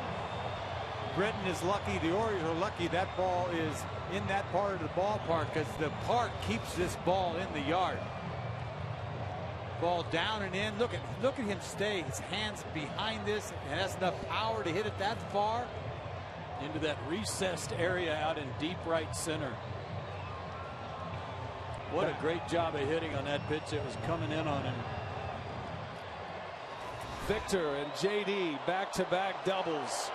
And the Tigers knocking at the door now. Tying run at second. Winning run at the plate. Brian Holiday. His second plate appearance, and the little butcher boy play, and cuts right through it. Trying to get that tying run to third. Boy, this ball was scalded by JD Martinez. The 0-2 pitch that he has that stroke on, one off the wall. I thought he was trying to get 3 there for a second, but he thought otherwise. His third hit of the series. The other 2 are homers. Smart to stop at second. See if the Tigers try to bunt him to third. Squaring early, bunts it foul. This is a spot where the Tigers are sorely missing a bat like Alex Avila, who had to leave this game. We're assuming because of concussion symptoms. Took a foul ball to the mask in the 6th and had to be replaced by Holiday. It's been the backup catcher. Make him bunt again here. I don't. All right. If especially since he doesn't look very good doing it. Yeah, and they don't bunt a lot. Give him a chance to hit the ball to the right side. Pierce is going to come in though.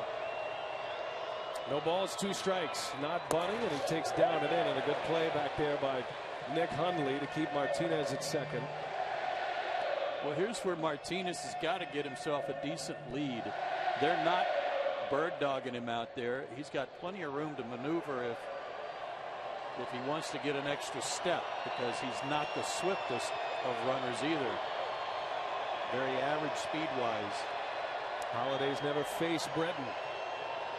Nobody out. Back-to-back doubles, and Holiday a swing and a miss. Down he goes. Zach Britton with a big strikeout, the first out of the inning. This is the sinker that he should have thrown JD Martinez. That ball down lower. To strike out, you see the sink on that ball. At 97. Whew. Not many like him in the game. When Johnny Venters first got to the big leagues with the Braves, he had that type of action on his fastball at about 95 or 96. He's the only guy I can think of that was like that, left-handed especially. It's like a breaking ball. Yeah. I mean, it's just so hard, but 95, 97, that's ridiculous. So Showalter's out to talk to his whole infield here. As Castellanos coming to the plate. This has to be about how they're going to pitch him if they're going to work to him with Romine on deck. Yep. And they're going to walk him. They are. They're going to put him on. Buck Showalter is going to roll big fuzzy dice right here to put Castellanos on base. You're not kidding. Putting on the potential winning run, trying to get to the bottom of the Tigers order. And guys, we've talked a lot about the Tigers bullpen as being a shortcoming for Detroit. Their bench, they don't have a lot of big bats on their bench, and they've already used Rajai Davis in this game. This is the best hitter that they could face, right? I mean, yes. Going forward, hell. Yes. Yeah, and Rajai Davis was the biggest threat they had on the bench. That is Hernan Perez. I mean, I like this. This is the guy that, to me, would have been the toughest out going forward. It is a very gutsy move. A potential winning run, putting him on base. And you're counting on your pitcher to take care of the rest of it. And you're going to send up a pinch hitter who played all but 8 games in the minor leagues this year. He had 8 games in the big leagues. Showalter putting the heat on Ausmus to make a move on the bench. And Romine will be taken out. Ausmus will send up Hernan Perez, 23-year-old shortstop. the everyday shortstop at AAA Toledo this season. Hit for a high average at the upper levels of the minor leagues the last few years, but this is a different story here in the postseason. He could become an instant household name in Detroit if he can find a way to reach base and drive in the tying run. It's amazing position that this kid is in right now. Tigers down to their final 2 outs, but back-to-back doubles, including an RBI double by J.D. Martinez, has made it a 1-run game. There is the potential winning run at first. What do you tell him before he went up there? Guess what? He's got a 96-mile-an-hour sinker. Yeah. Look for it. Yeah. Break out your wedge. Guessing there aren't many of those at AAA. Left-handed 97 sinker ballers. Blaine straight away. 2 on, 1 out. And that's a foul tip, according to Jeff Kellogg, and strike 1 on Perez.